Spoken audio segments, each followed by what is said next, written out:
জীবনে কিছু পেরেছিস তুই?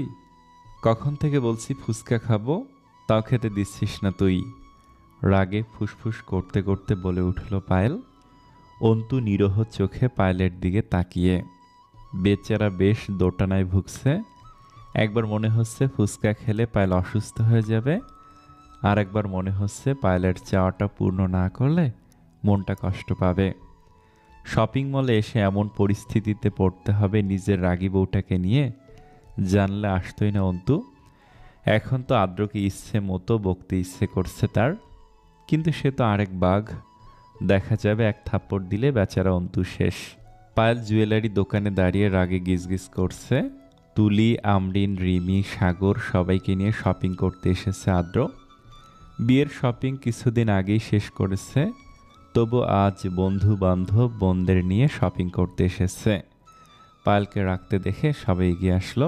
রিমি জিজ্ঞেস করলো, কি হয়েছে পায়েল? কি আর হবে, অন্তু আমায় ফুচকা খেতে দিচ্ছে না। আদ্রর চোখ ছোট ছোট করে তাকালো অন্তুর দিকে। অন্তু হি হি করে বলল, ফুচকা খেলে যদি বেবির সমস্যা হয়, ফুচকা খাওয়া যাবে না। সবাই চরম অবাক হলো। পায়েলের লজ্জায় ইচ্ছে করছে অন্তুর ঘাড় মটকাতে। এত ব্যাককাল কেন অন্তুটা, সবাই যা বোঝার বুঝে গেল।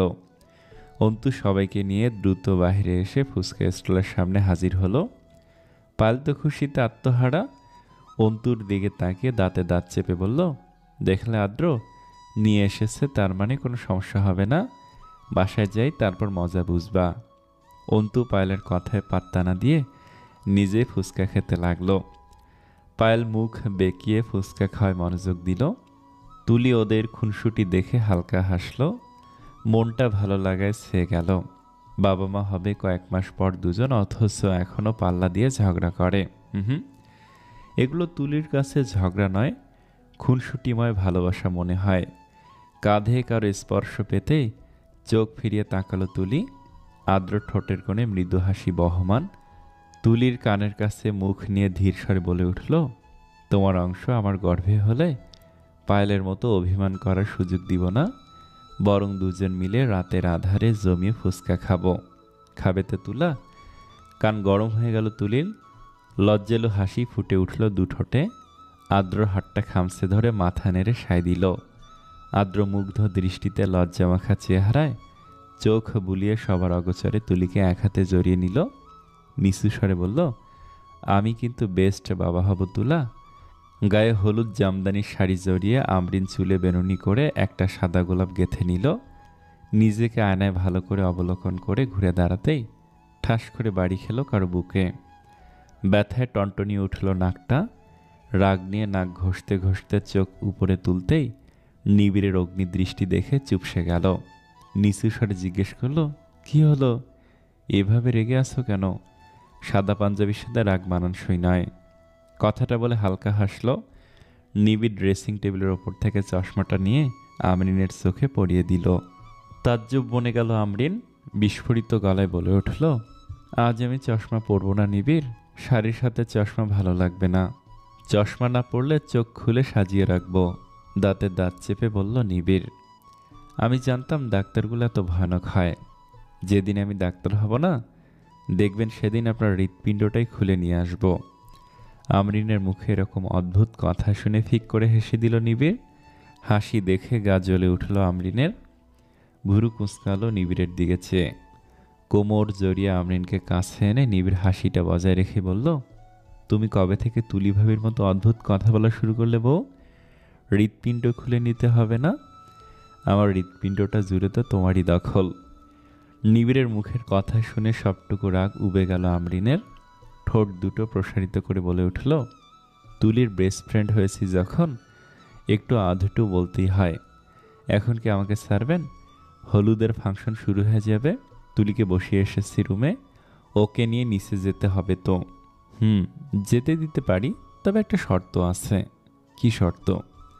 আজ কিন্তু আমার সাথে ড্যান্স করতে হবে। আমার বই গেছে। গেছে তো, না হলে সবার সামনে কোলে তুলে নিব। ভয় পায় না কিছু আমরিন। কথাটা বলে আমরিন নিজেকে নিবিড়ের কাছ থেকে ছুটাতে ব্যস্ত হয়ে পড়ল। নিবিড় হাতের বাঁধনটা শক্ত করে আমরিনকে নিজের সাথে মিশিয়ে নিল। দুষ্টু এসে বলল, অন্তুটা বাবা হবে দেখে যেই ভাব দেখাচ্ছে, আমার তো গা পিত্তি জ্বলে যাচ্ছে। তামরিন, আমরা বাবা মা হলে কেমন হয়? চোখ বড় বড় করে তাকালো আমরিন। সাবলীল কণ্ঠে জবাব দিল, আজকাল নিবিড় নামক পাগল ঘুরে বেড়াচ্ছে সারা ঘরময়। আমরিনের মুখে এমন জবাব শুনে তীক্ষ্ণ নজরে চাইল নিবিড়। সাথে সাথে আমরিন মুখ লুকালো নিবিড়ের বুকে। নিবিড় আমরিনকে জড়িয়ে নিতে একটু হেসে বলে উঠল, বউকে কম চোখ রাঙাবেন, না হলে ভালো বাবা হতে পারবেন না। আমরিনের আদুরে কথাটা কর্ণপাত হতেই সূক্ষ্ম হাসল নিবিড়। এই মেয়েটার জন্য সত্যি সে পাগলামি করে আজকাল। শান্তশিষ্ট মনটা অস্থির হয়ে পড়ে তার বউটার জন্য। আদ্র পাঞ্জাবির হাতা গুটিয়ে নিচে নেমে আসলো তাড়াতাড়ি করে। বহু কষ্টে রেডি হয়, সময়টুকু বের করেছে। বের হয়ে বহু কষ্টে রেডি হওয়ার সুযোগ পেয়েছে, হাস্যকর হলেও তা সত্যি। রাদীপ সাহেব অসুস্থ, তাই বাবাকে কিছু করতে না দিয়ে একা একাই সবটুকু আয়োজন সামলিয়েছে। বন্ধুদের ওপর সব ছেড়ে দেয়া যায় না। তার ওপর তুলির শখ, তাদের খুব বড় অনুষ্ঠান করে বিয়ে হবে, তাই কোনো ত্রুটি রাখছে না আদ্র। তুলির ছোট্ট ছোট্ট শখগুলো আদ্রর কাছে বিশাল, যা যেভাবেই হোক পূর্ণ করা প্রয়োজন। নিচে এসে স্টেজের সাজটার দিকে চোখ বুলালো আদ্র। পাশে এসে অন্তু, সাগর, নিবিড় দাঁড়ালো। সাগর দাঁত কেলিয়ে বলল, স্টেজের সাজ তো বেশ সুন্দর হয়েছে, কিন্তু তোর ছোট্ট তুলার সাজ কেমন হয়েছে তা দেখবি না? পাশ ফিরে সাগরের দিকে তাকালো আদ্র। সাগর হাত দিয়ে সদর দরজার দিকে তাকিয়ে ইশারা করলো। সাথে সাথে একরাশ মুগ্ধতা আষ্টে পৃষ্ঠে জড়িয়ে নিল আদ্রকে। বুকের বাপাসটা প্রচণ্ড জোরে কেঁপে উঠল। তুলির মুখে লাজুক হাসি, মাথার ওপর ওড়না ধরে রেখেছে সব মেয়েরা। তুলির চোখ নিচে রেখে দুহাতে গোলাপি রঙের লেহেঙ্গাটা আঁকড়ে ধরে ছোট ছোট কদম ফেলে এগিয়ে আসছে। তুলির গোলাপি রাঙা ঠোঁটের কোণে লজ্জালো হাসিটা আদ্রের হৃদয়ের কম্পন ক্রমশই বাড়িয়ে দিচ্ছে। এক দৃষ্টিতে তাকিয়ে আছে আদ্র। তুলি নিজেকে স্বাভাবিক রাখতে পারছে না।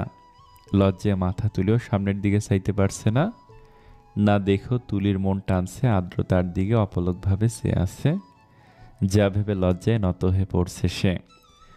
স্টেজের কাছে এসে আদ্রর দিকে না তাকিয়েই রাদীপ সাহেব ও সাহেরা বেগমের সামনে এসে থেমে গেল। সালাম করতে নিলে থামিয়ে দিলেন রাদীপ সাহেব। তুলির মাথায় হাত রেখে হাসি মুখে বললেন, তোকে দেখে নিজেকে সুস্থ সুস্থ লাগছে মা।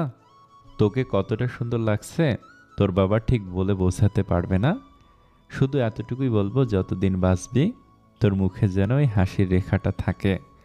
আপনার পাশে থাকলে প্রতি মুহূর্তে প্রশান্তির হাসি হাসবো বাবা।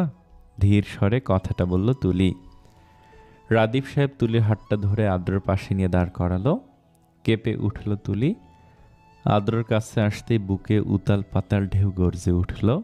ভীষণ ইচ্ছে করছে চোখ উঠিয়ে আদ্রকে এক পলক দেখতে, কিন্তু লজ্জায় অসহায় সে। রাদীপ সাহেব আদ্রর এক হাতে তুলির এক হাত রাখলেন। বাবার থেকে চোখ সরিয়ে তুলির হাতের দিকে তাকালো আদ্র। এমন তো কোনোদিন হয়নি। নিজেও তো কত আঁকড়ে ধরেছে তুলির হাতটা, আজও তো প্রথম না। তবুও কেন হাতটার স্পর্শ পেতেই হৃৎস্পন্দন সেকেন্ডের জন্য থমকে গেল। তুলির নত যেন মুখের দিকে তাকিয়ে হাতটা শক্ত করে মুঠোয় পুরে নিল আদ্র। সাথে সাথে লাল আভায় ছেয়ে গেল তুলির দুগাল। রাদীপ সাহেব সহ সবাই হেসে উঠল। অন্তু সুযোগ পেয়ে দাঁত কেলে বলে উঠল, দেখলেন আঙ্কেল, আপনি হাতে হাত দিতে না দিতেই কেমন করে মুঠোয় পড়ে নিল। রাদীপ সাহেব হাসি বজায় রেখে বললেন, দেখতে হবে না ছেলেটা কার। আমি এটাই আশা করেছিলাম। আমি জানি আমার ছেলে এই মেয়েটাকে সবটুকু দিয়ে আগলে রাখবে। বাবাকে শক্ত করে জড়িয়ে ধরল আদ্র। ধরা কণ্ঠে বলে উঠল, সেদিনের ব্যবহারের জন্য দুঃখিত বাবা। সবার মুখে হাসি ফুটে উঠল এমন দৃশ্য দেখে। তুলির চোখ জুড়িয়ে গেল। রাদীপ সাহেব আদ্রের পিঠে হাত রেখে বললেন, তুলিকে স্টেজে নিয়ে বসাও। অনেক শখ ছিল তোমার মায়ের হাত ধরে স্টেজে নিয়ে বসানোর, কিন্তু তোমার নানা ভাই তা আর হতে দিলেন কই। ছেলে হয়ে তুমি না হয় বাবার ইচ্ছেটা পূরণ করে দাও। আদ্র হালকা হাসল। তুলির হাতটা ধরে নিয়ে স্টেজে পাতানো সোফায় বসিয়ে দিল। একটু ঝুঁকে মৃদু স্বরে বলল, আজ আবারও হৃদয় কাঁপানোর জন্য দায়ী হলে তুলা। এখন তো তোমায় লাল বেনারসিতে দেখার অপেক্ষাটুকু করতে পারছি না। মাথা তুলে আদ্রের দিকে নিষ্পলক চেয়ে রইল তুলি। আদ্রর ঘোর লাগানো স্বর তার মনের গহীনে ঝড় তুললেও চোখ দুটো আদ্রতে স্থির। নীল পাঞ্জাবি, ফর্সা চেহারা, নীল বর্ণের দুটো নয়ন, ঠোঁটে তৃপ্তির হাসি দেখে তুলি অভিভূত, স্তব্ধ। ভুলে গেছে দিক বিদিক, চক্ষুদয় আটকে গেছে আদ্রতে। হাতে হিমশীতল স্পর্শ অনুভব করতেই ঘর থেকে বেরিয়ে এলো। চেয়ে দেখলো হাতে হলুদ লেগে আছে। আদ্রর হাতেও হলুদ। কিছু বলার আগেই গালে হাত ছোঁয়ালো আদ্র। হৈহুল্লোর শব্দ ভেসে এলো চারিদিক থেকে। অতিশয় জড়তায় ঠোঁটে ঠোঁট চেপে নত হয়ে গেল তুলি। আদ্র মুচকি হেসে স্টেজ থেকে নেমে এলো। মেয়েটার লজ্জারাঙা মুখ, তার দুর্বলতা, তাই দূর থেকে চোখ জুড়িয়ে নিবে। একে একে সবাই হলুদ লাগালো তুলিকে। হলুদ ছড়ানো শেষ হতেই তুলিকে স্টেজ থেকে উঠিয়ে রুমে নিয়ে এলো রিমি পায়েল। ঝটপট সবুজ রঙের জামদানি পরিয়ে রেডি করিয়ে বাইরে নিয়ে আসলো। এখন মেহেদি অনুষ্ঠান হবে, সাথে নাচ গান। তুলির হাতে দুজন মেয়ে মেহেদি লাগিয়ে দিচ্ছে। পায়েল পাশে বসে দেখছে। বেচারি এতক্ষণ অনেক চিন্তায় ছিল অন্তুর লুঙ্গি ড্যান্সের সময়। চিন্তায় ছিল যদি লুঙ্গি খুলে যায়। অবশেষে চিন্তামুক্ত হলো। নিবিড়, আমরিন, ইনশিতা, রনক, সাগর, রিমি সবাই কাপল ড্যান্স করেছে। তুলির সবার নাচ দেখে মুগ্ধ। সবকিছু স্বপ্ন স্বপ্ন লাগছে তুলির কাছে। আজ রাতটা কেটে গেলেই সারা জীবনের জন্য আদ্রর অর্ধাঙ্গিনী হয়ে যাবে। মনে অর্ধাঙ্গিনী শব্দটা উদয় হতে শীতল স্রোত বয়ে গেল তুলির হৃদয় জুড়ে। তার ডাক্তার সাহেব রাতটা পেরোলেই তার স্বামী হবে। সামিরা হাতে এক গ্লাস জুস নিয়ে হাজির হলো তুলির সামনে। সাদা ও লাল মিশ্রিত শাড়িতে অসম্ভব সুন্দর লাগছে সামিরাকে। তুলি ঠোঁট উল্টে বলল, খাবো কিভাবে আপু? সামিরা হেসে বলল, আমি খাইয়ে দিচ্ছি। ধন্যবাদ আপু। সামিরা গ্লাসটা তুলির মুখের কাছে নিতে এক ঢোকে খেলো তুলি। চোখ গেল দূরে দাঁড়িয়ে কালকের আয়োজনের জন্য বাবুর্চির সাথে কথা বলা আদ্রের দিকে। তুলি মোলায়েম কণ্ঠে বলল, আপু ওনার জন্য কাউকে দিয়ে এক গ্লাস জুস পাঠাবে? তুলির এ কথা শুনে হেসে দিল সবাই। রসাত্মক কণ্ঠে বলে উঠল, বাহ, বরের জন্য কত টেনশন। সাথে সাথেই তুলির চঞ্চল মন লাজ লজ্জা ভুলে জবাব দিল, হুম, চিন্তা না, বরং উনি যেমন করে আমার খেয়াল রাখে তেমন করে ওনার খেয়াল রাখারও আমার দায়িত্ব। কথাটা বলেই নিজে লজ্জায় ডুবে গেল তুলি। সামিরা শায়জানি উঠে এলো। একজন ওয়েটারকে ডেকে এক গ্লাস মালতার জুস ধরিয়ে দিয়ে বলল, যে কোনো মূল্যে যেন জুসটা আদ্রর হাতেই পৌঁছায়। হাতে 500 টাকার একটা নোটও গুজে দিল। বাঁকা হাসি ঝুলিয়ে পা বাড়ালো স্টেজের দিকে। ওয়েটারটা গিয়ে আদ্রর হাতে জুস দিয়ে বলল, তুলি ম্যাম আপনাকে দিতে বলেছে স্যার, আর বলেছেন মেহেদি শেষে দেখা করতে। সন্দেহ দৃষ্টি নিক্ষেপ করলো আদ্র। তুলির দিকে চাইতে তুলি চোখের ইশারে খেতে বলল। নিমেষে সকল সন্দেহ দূর করে জুসটা খেয়ে নিল আদ্র। তুলি হালকা হাসল। মেহেদি দেয়া শেষ হয়ে গেছে সে কখন। পা দুটো ঝিম ধরে গেছে বসে থাকতে থাকতে। মাথাটাও ভীষণ ব্যথা করছে। তাই আমরিন রুমে দিয়ে গেল। মেহেদিগুলো হালকা শুকিয়ে এসেছে।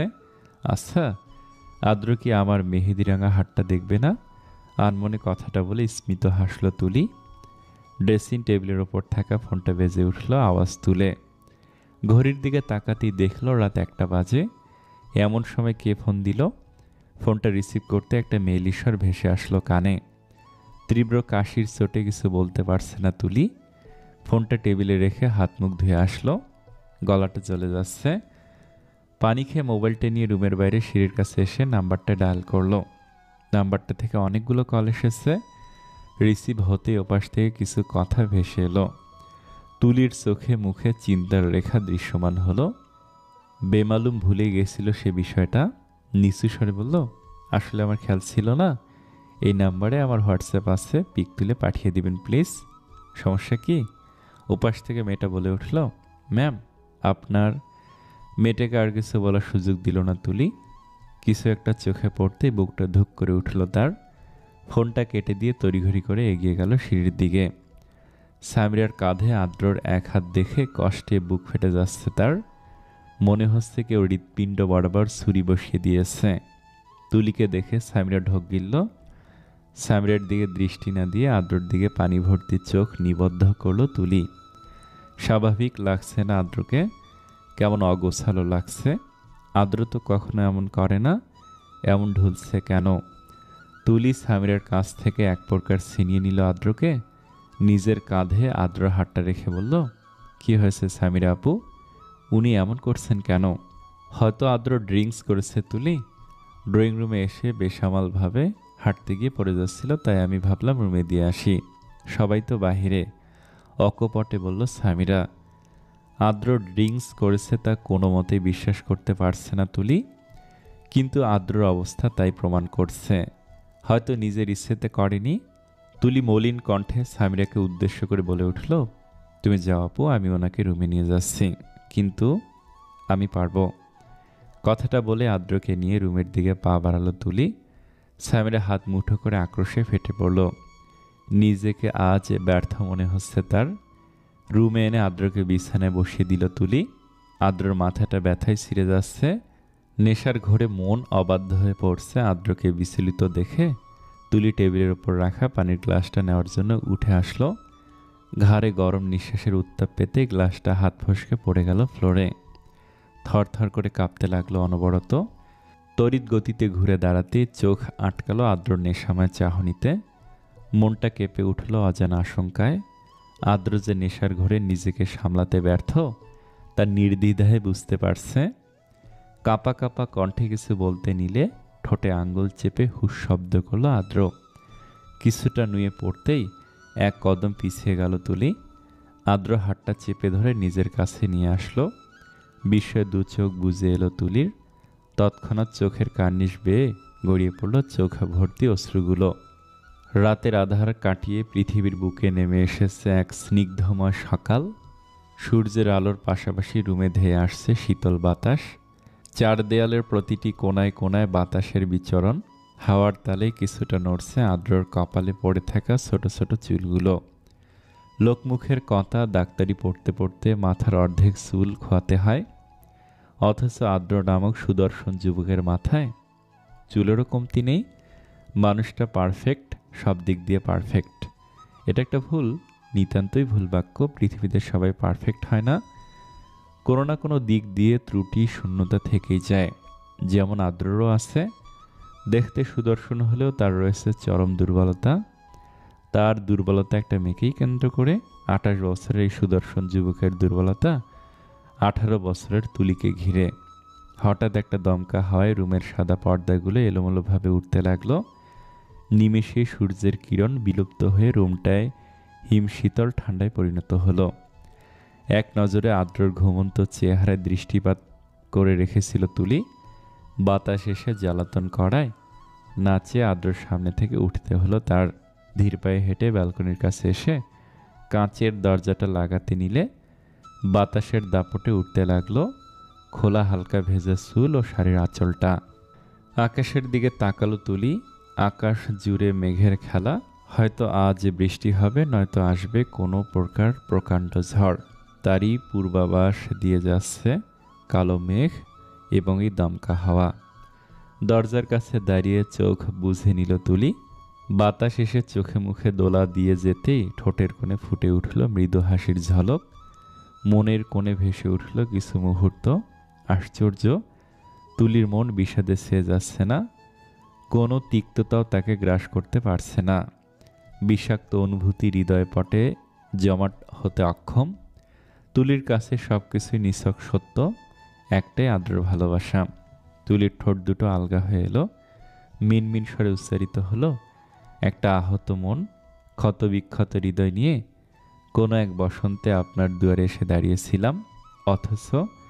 অথচ আপনি বদলে দিয়েছেন সময়, ভালোবাসা দিয়ে সুস্থ করে তুলেছেন আমায়। আমার হৃৎপিণ্ডের প্রতিটি অংশে ছড়িয়ে দিয়েছেন অনুরাগের অনল। কাঁচ লাগিয়ে তুলি আদ্রের সামনে এসে বসল। আদ্র গভীর ঘুমে মগ্ন। সারা রাত নেশার ঘরে থেকে এখন ঘুমানোটাই স্বাভাবিক, কিন্তু যখন ঘুমটা ভাঙবে তখন কি মনে পড়বে আদ্র সব কিছু? স্মৃতির পাতায় কি সজীব থাকবে কিছু সময়? নিঃশব্দহীন একটা নিঃশ্বাস ফেলল তুলি। ঠোঁটে প্রস্ফুটিত হাসি নিয়ে হাত বাড়িয়ে আদ্রর কপালের চুলগুলো সরিয়ে দিল। একটু নিচু হয়ে কপালে নিজের অধর ছোঁয়ালো গভীরভাবে। চোখে জড়ো হলো জল। আর মাত্র কিছু সময় পর সারা জীবনের জন্য দুজন বিয়ের পবিত্র বন্ধনে আবদ্ধ হবে। ঘুচে যাবে সাময়িক দূরত্ব। মাথা উঠিয়ে ঘড়ির দিকে তাকালো তুলি। 7টা বেজে গেছে, হয়তো সবাই ঘুম থেকে উঠে গেছে, বিয়ে বাড়ি বলে কথা। অবশ্য তুলি ফজরের সময় নিজের ঘরে গিয়েছিল একবার, সবার চোখ ফাঁকি দিয়ে। এখন না গেলে পরিস্থিতি বিগড়ে যাবে, তাই উঠে দাঁড়ালো। দরজার কাছে গিয়েও আরেকবার ফিরে তাকালো আদ্রের মুখের দিকে। অজানা কারণেই বুকটা হাহাকার করছে। তুলির ইচ্ছে করছে না তার ডাক্তার সাহেবের কাছ থেকে একটু দূরে যেতে। তবে যেতে তো হবেই, কিছু সময় পরেই তো বিয়ে, তারপর আমাদের জীবনের নতুন সূচনা ঘটবে। কথাটা বিড়বিড় করে বলে হালকা হেসে বেরিয়ে এলো তুলি। চারিদিকে নজর দিতে দেখলো দুতলায় কেউ নেই, সবাই নিচে। হাফ ছেড়ে দরজাটা চাপিয়ে দ্রুত গতিতে পা ফেলে রুমে চলে আসলো। ঘুম থেকে ধরফড়িয়ে উঠল আদ্র কিছু শোরগোলের আওয়াজে। কোনো দিকে না চেয়ে মাথাটা চেপে ধরে বসল সে। প্রচণ্ড ভার হয়ে আসছে মাথাটা, সেই সাথে তীব্র ব্যথা। এমন তো কখনো হয়নি তার। কানে আবার আওয়াজ এসে ভিড়তে মাথা তুলে চাইল চারপাশে। সাগর, অন্তু, নিবিড় ভুরু কুঁচকে তাকিয়ে। চরম বিরক্তি নিয়ে আদ্র বলে উঠল, সমস্যা কি তোদের? সকাল সকাল এভাবে পাগলের মতো চেয়ে আসিস কেন? বর সাহেব, ঘড়িতে তাকালেই দেখতে পাবেন 9টা বাজে, এখনো সকাল সকাল রয়ে যায়নি। কথাটা বলে নিবিড়, সাগর, অন্তু হু হু করে হেসে উঠল। নিবিড় একটা বালিশ নিয়ে পাশে শুয়ে রসাত্মক কণ্ঠে বলে উঠল, তুই তো এতবেলা পর্যন্ত ঘুমাস না, ব্যাপার কি? আজকের কাজ গতকালে শেষ? নিবিড়ের মজার ছলে বলা রসাত্মক বাক্যটা শুনে বুকটা ধুক করে উঠল আদ্রর। বাকি সবাই আরেক দফা হাসতে লাগলো। আদ্র কপট রাগ দেখে বলল, আমি তোর বউয়ের বড় ভাই, ভুলে যাস না। তার আগে তুই আমার বন্ধু, আর বন্ধুর সাথে কথা বলতে সীমার প্রয়োজন নেই। এখন তোরা 3টা বের হ আমার রুম থেকে। যে যার বউয়ের কাছে যা, আর আমাকেও ফ্রেশ হয়ে আমার বউয়ের কাছে যেতে দে।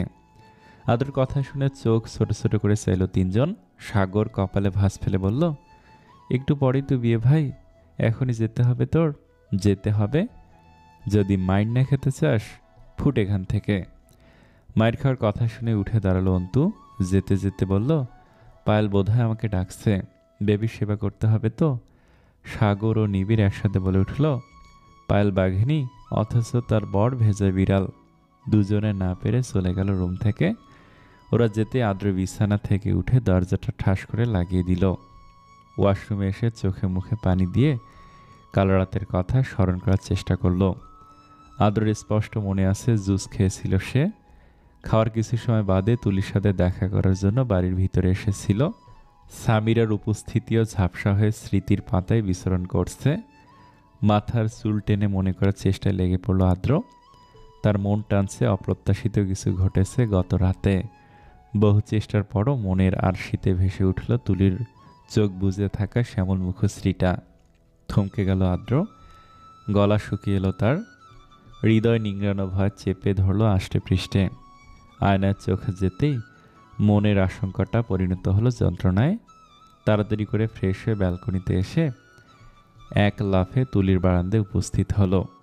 পায়ের গতি বাড়িয়ে রুমে আসতে চোখে পড়ল আয়নার সামনে কলাপাতা রঙের শাড়ি পরে দাঁড়িয়ে থাকা তুলির দিকে। তড়িৎ বেগে তুলিকে ঘুরিয়ে নিজের সাথে চেপে ধরল আদ্র। কাতর স্বরে এক নিঃশ্বাসে বলল, আমার মনে হচ্ছে আমি অপরাধ করে ফেলেছি তুলা, সত্যি কি তাই? আদ্রর প্রশ্ন শুনে কেঁপে উঠল তুলির মনটা। হৃদয়ের ওঠানামা হতে লাগলো দ্রুত গতিতে। আদ্র অধীর আগ্রহ নিয়ে করুণ চাহনি নিক্ষেপ করে রেখেছে উত্তরের আশায়। পারবে না তুলি জবাব দিতে। আজ যেন তুলি কিছু বলার ভাষাও হারিয়ে ফেলেছে। তুলিকে নিশ্চুপ দেখে আদ্র ধরা গলায় বলল, নীরবতা কি সত্যের প্রমাণ দিচ্ছে? আপনি কখনো অপরাধ করতে পারেন না আদ্র, কাপা কাপা কণ্ঠে বলে উঠল তুলি। আদ্রর ভয় হচ্ছে তুলির ছোট্ট মনের ভাবনা সে আজ কোনোভাবে বুঝতে পারছে না। বুকের অসহনীয় পীড়ন নিয়ে অসহায় কণ্ঠে বলে উঠল, তুমি আমার কাছ থেকে মুখ ফিরিয়ে নিবে না তো তুলি? আমার মনে হচ্ছে আমাদের মাঝে আর কিছু বলতে পারছে না আদ্র। তুলির গালে হাত রেখে বলল, জুসটা তুমি পাঠিয়েছিলে? আদ্রর এহেন প্রশ্নে কিছুটা বিস্মিত হলো তুলি।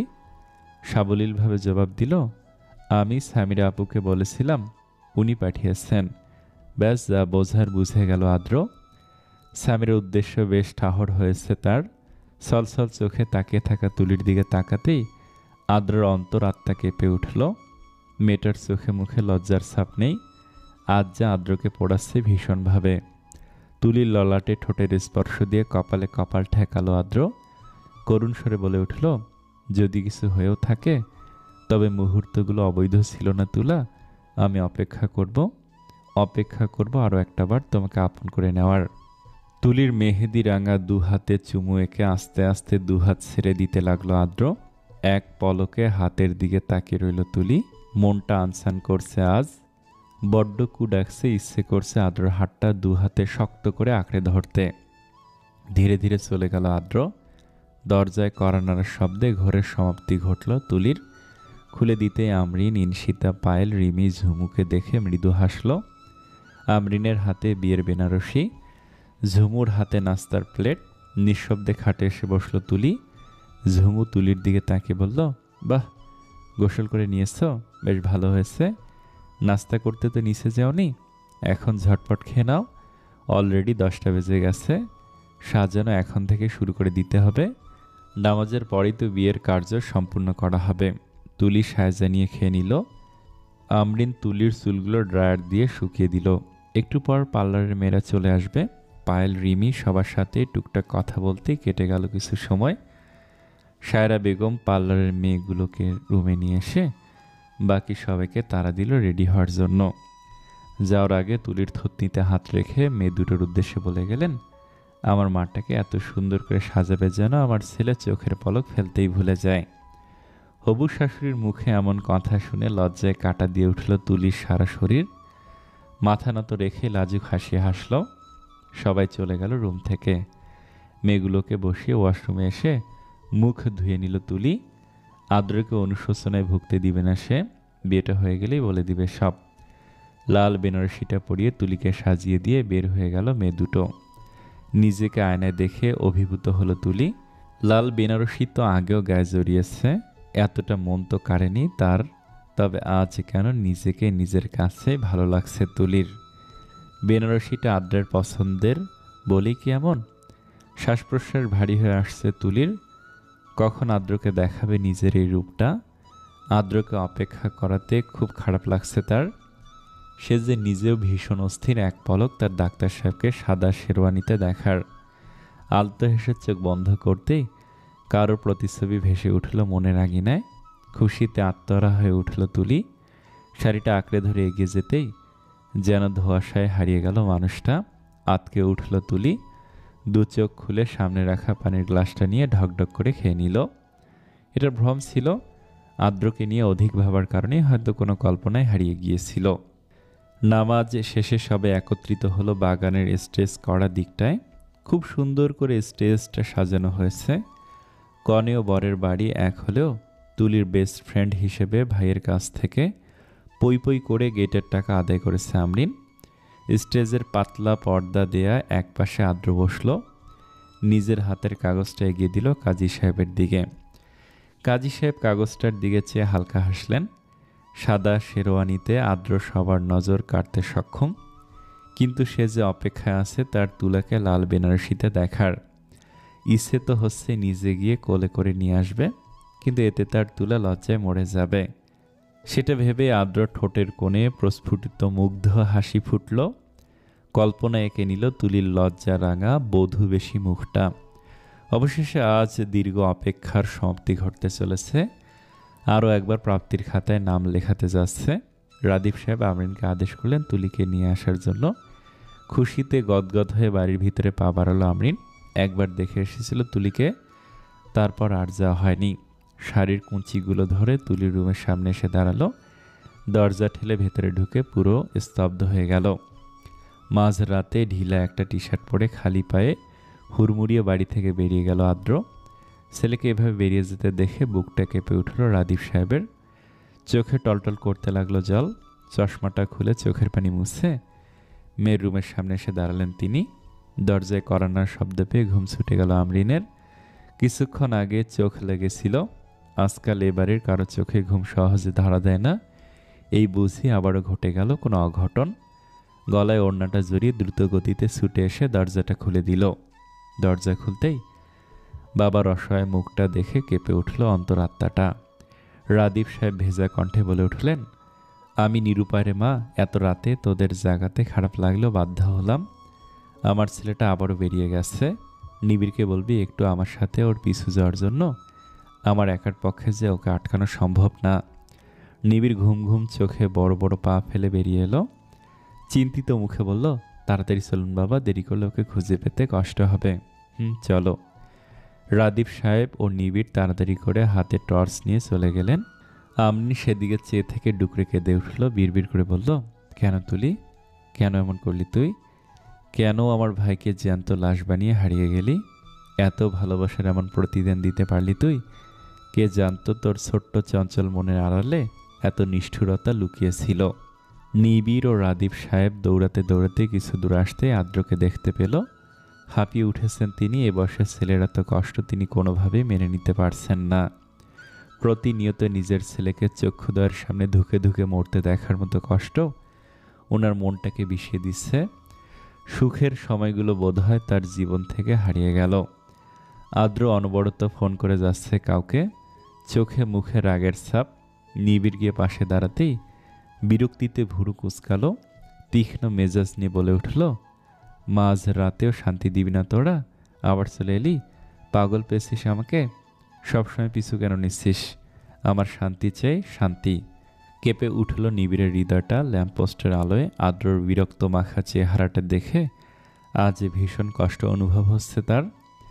একটা মানুষ কতটা অসুখী হলে একটু শান্তির জন্য আকুল আবেদন করে তা আজ ভালোই বুঝতে পারছে নিবিড়। মেডিকেল কলেজের দুর্দান্ত মেধাবী সুদর্শন ছেলেটার বর্তমান পরিস্থিতি দেখলে কে বলবে সে একজন বেস্ট হার্ট সার্জন, একজন সুখী মানুষ ছিল। যেই ছেলে নিজের হার্টকেই সুস্থ রাখতে পারেনি সে আর অন্যের চিকিৎসা কিভাবে করবে? তাই তো ছেড়ে দিয়েছে ডাক্তারি পেশা। নিবিড়ের তো চোখগুলো দেখলেই ভয় ভয়। নির্ঘুম কাটানো নীলবর্ণের চোখ দুটো এখন সর্বদাই লাল রঙে ছেয়ে থাকে। কারণ নীলাভ চোখে মুগ্ধ হওয়া মেয়েটা আজ আর মুগ্ধ হওয়ার জন্য ছুটে আসে না।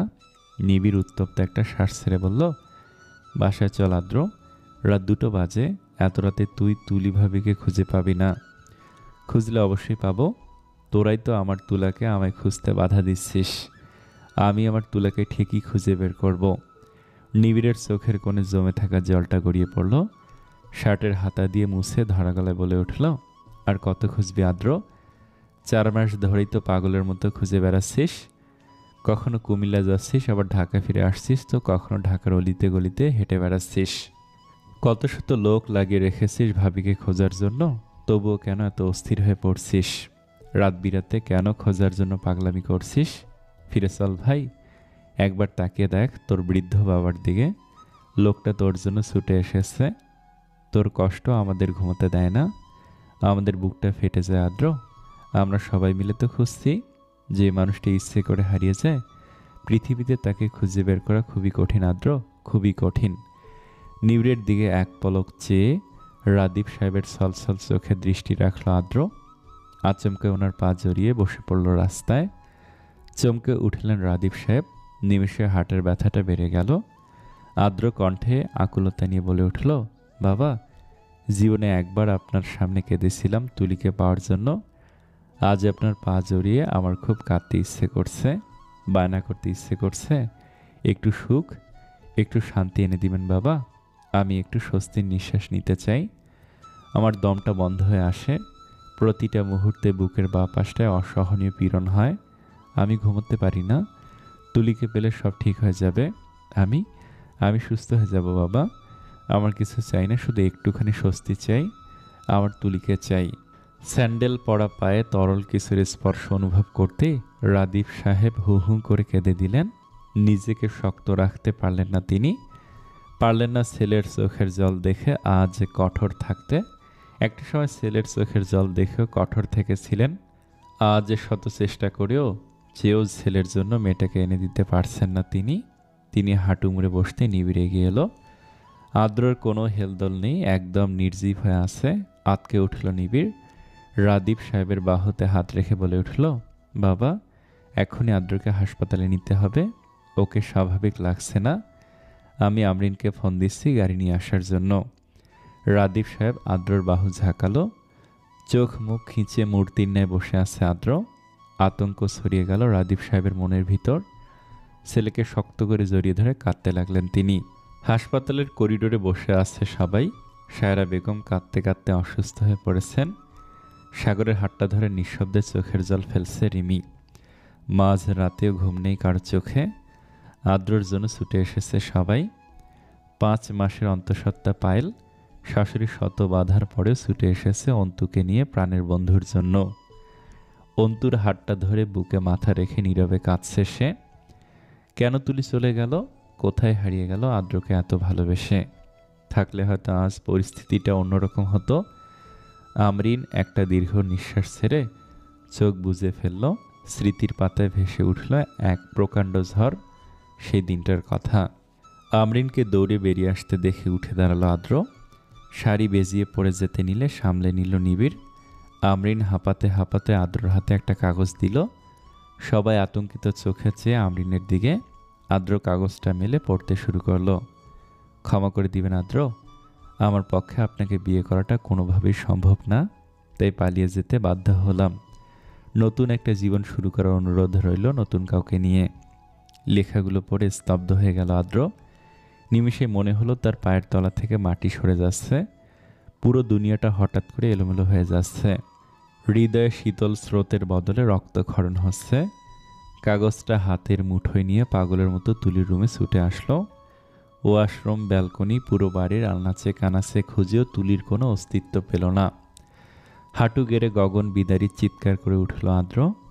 কয়েক মিনিটের ব্যবধানে ধূলিসাৎ হয়ে গেল এত বছরের জমানো সব স্বপ্ন। তুলি পালিয়ে গেছে, এটা কোনো ক্রমেই কেউ বিশ্বাস করতে পারছে না। ভাইকে চিৎকার করতে দেখে কেঁদে দিল ইনশিতা, আমরিন। রিমি তো আজ আনন্দের অশ্রু দেখতে চেয়েছিল, তবে আদ্রর চোখে কেন বিষাদের জল। হাসি খুশি বিয়ে বাড়িটা নীরবতায় ছেয়ে গেল। আহাত ঝুমো স্তম্ভিত। আচমকা আদ্র উঠে এসে সামিয়ার গালে সজোরে থাপ্পড় বসিয়ে দিল। মাটিতে ছিটকে পড়ল সামিরা। ব্যথায় কুকরে উঠল সে। রনক, ইনশিতা সহ সবাই প্রচণ্ড ভয় পেয়ে গেল।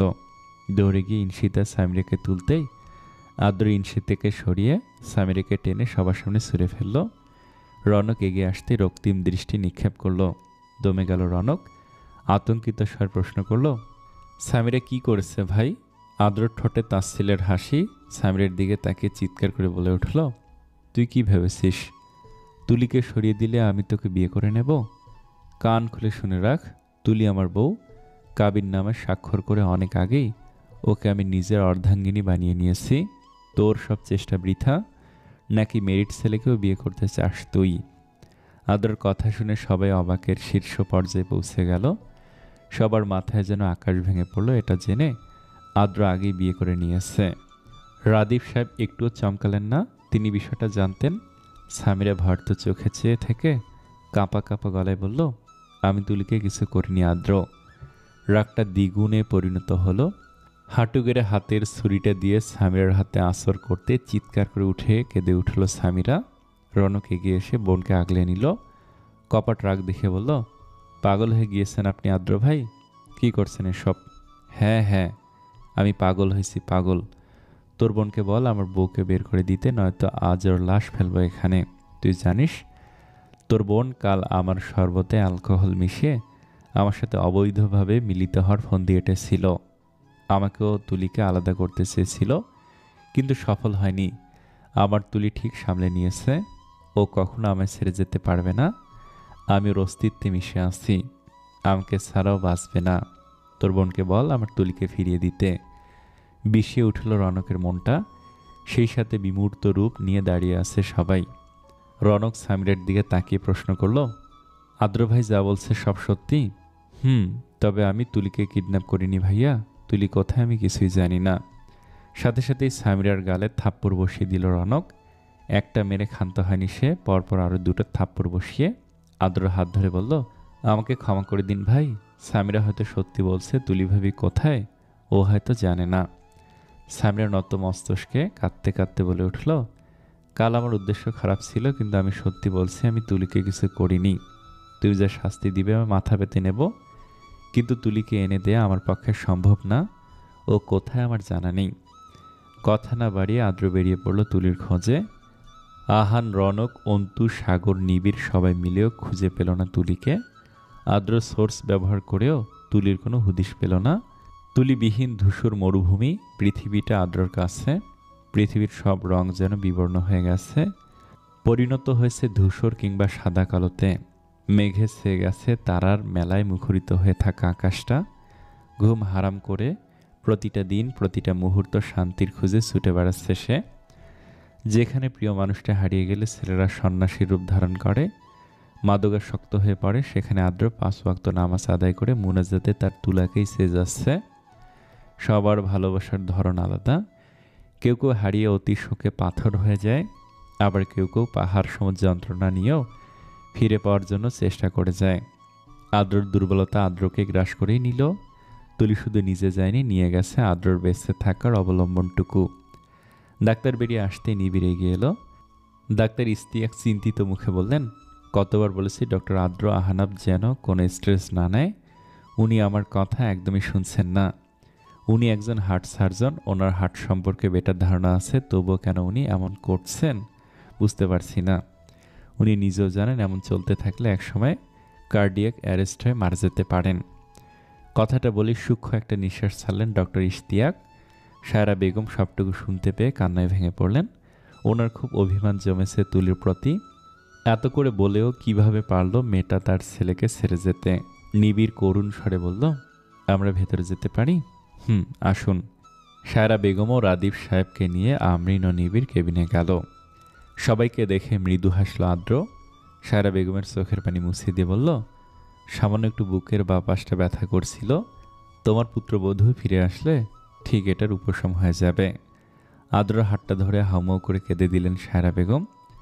ডক্টর ইশতিয়াক কিছুটা সাহস জুগিয়ে বলে উঠলেন, আমার মনে হয় কি উনি বেঁচে নেই, নয়তো এত খোঁজার পরও কি আপনার পেতেন না? ধপ করে আগুন জ্বলে উঠল আদ্রর মস্তিষ্কে। চূর্ণ বিচূর্ণ হয়ে যেতে লাগলো হৃৎপিণ্ড। চোখের আগের ছাপে স্পষ্ট। আতকে উঠল নিবিড় ও আমরিন। আদ্র দাঁতে দাঁত চেপে আওয়াজ করে বলে উঠল, আমার বউ বেঁচে আছে। অভিমান করেছে হয়তো আমার ওপর, তাই লুকিয়ে থাকছে। আমি জানি আমি ওকে খুঁজে বের করে যখন অভিমান ভাঙাবো, তখন খুশিতে আত্মহারা হয়ে উঠবে। আমার বুকে মাথা এলিয়ে বলবে, আমি তো আপনার অপেক্ষায় ছিলাম ডাক্তার সাহেব। লেখক হিসেবে আপনার জীবন কাহিনী জানার খুব ইচ্ছে মিস শ্যামবর্ণা। আমার তো মনে হয় আপনার জীবন কাহিনীটা বেশ ইন্টারেস্টিং হবে এবং তা নিয়ে আমি সুন্দর এক উপন্যাস রচিত করতে পারবো। পুরুষালী সাবলীল কণ্ঠ শুনে মাথায় ওড়নাটা ভালো করে টেনে নিল জানালার কাছে দাঁড়িয়ে থাকা মেয়েটা। তারপর সম্মুখে দূরত্ব রেখে দাঁড়ানো ছেলেটার দিকে নির্লিপ্ত ভঙ্গিতে চাইল। ছেলেটার দিকে এক পলক চেয়ে বাহিরের পুকুরের পানিতে দৃষ্টি নিবদ্ধ করল। ছোট্ট একটা শ্বাস ছেড়ে বলল, আমি তুলি। বিয়ের আসর থেকে পালিয়ে এসে আপনাদের সাথে দেখা হওয়া, আপনাদের এনজিওতে ছোট্ট একটা চাকরি পাওয়া, দয়ার খাতিরে ব্যাস এতটুকুই আমার জীবন। মৃদু হাসল ছেলেটা। বাহিরের দৃষ্টি রেখে বিমূর্ত স্বরে বলল, আমি তো আপনার 18 বছরের জীবন কাহিনী জানতে চাইছি। বিয়ের আসর থেকে পালিয়ে আসার কারণ শুধু কি বর্তমান পরিস্থিতির সম্পর্কে অবগত ছিলেন বলে, নাকি হবু বড় খারাপ ছিল? হু হু করে কেঁদে উঠল তুলির মনটা।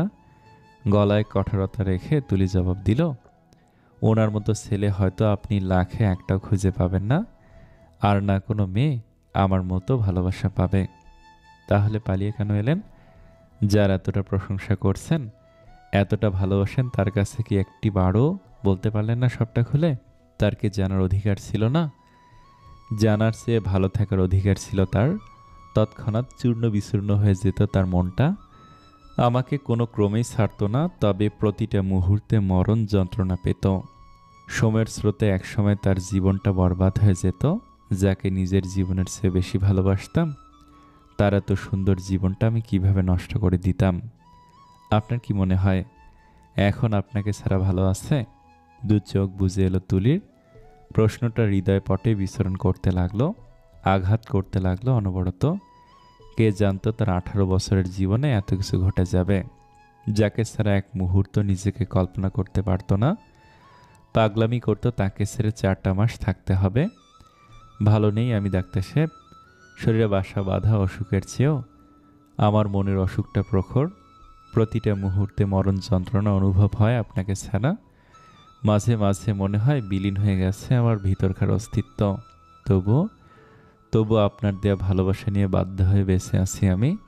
জানি না আর কতদিন অথবা কত মিনিট শ্বাস প্রশ্বাস নিতে পারবো।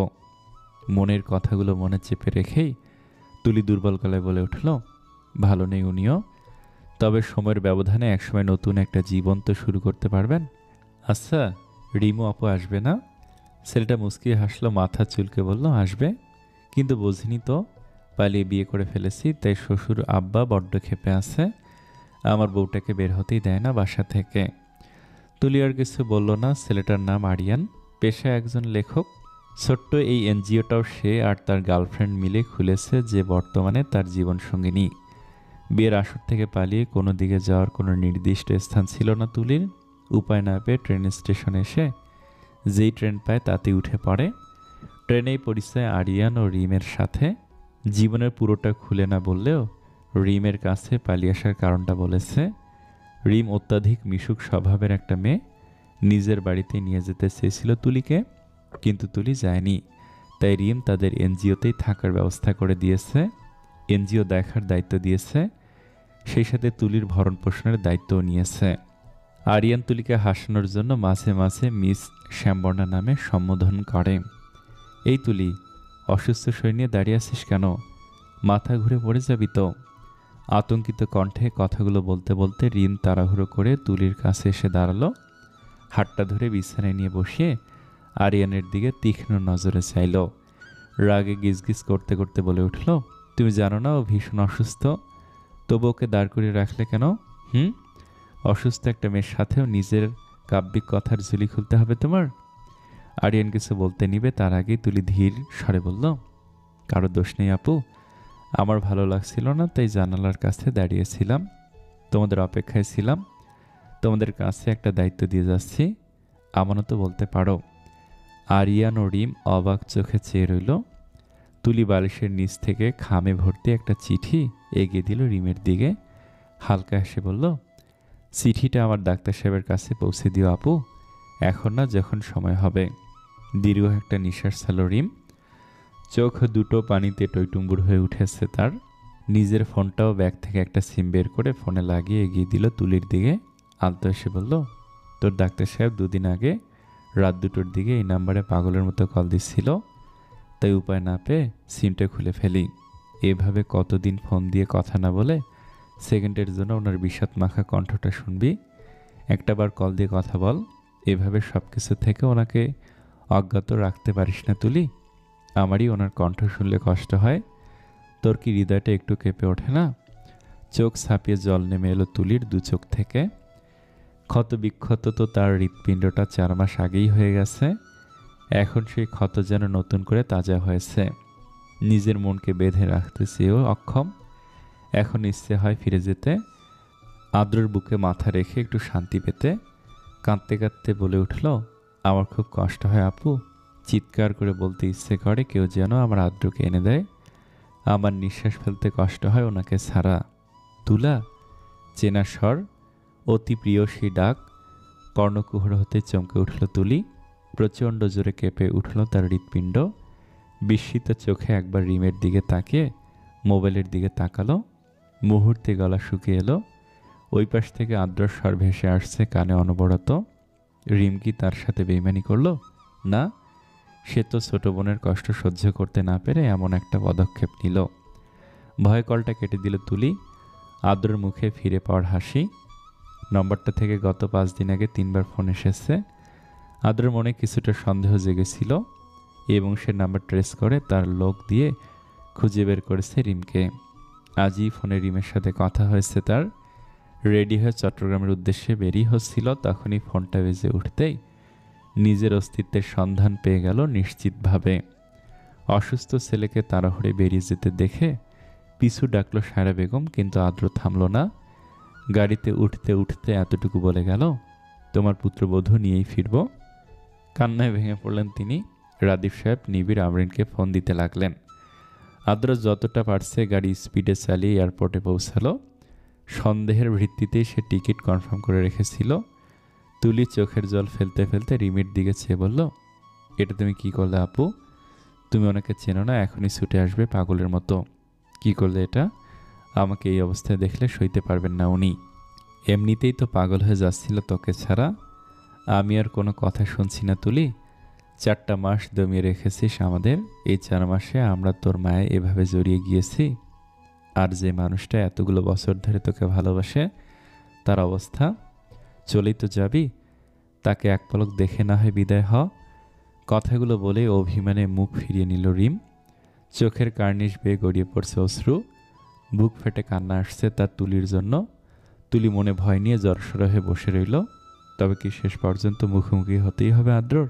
সকাল পেরিয়ে বিকাল, বিকেল বলে ভুল হবে, তাও শেষ হওয়ার পথে। নীলচে আকাশে হালকা রক্তিম আভা ফুটে উঠেছে।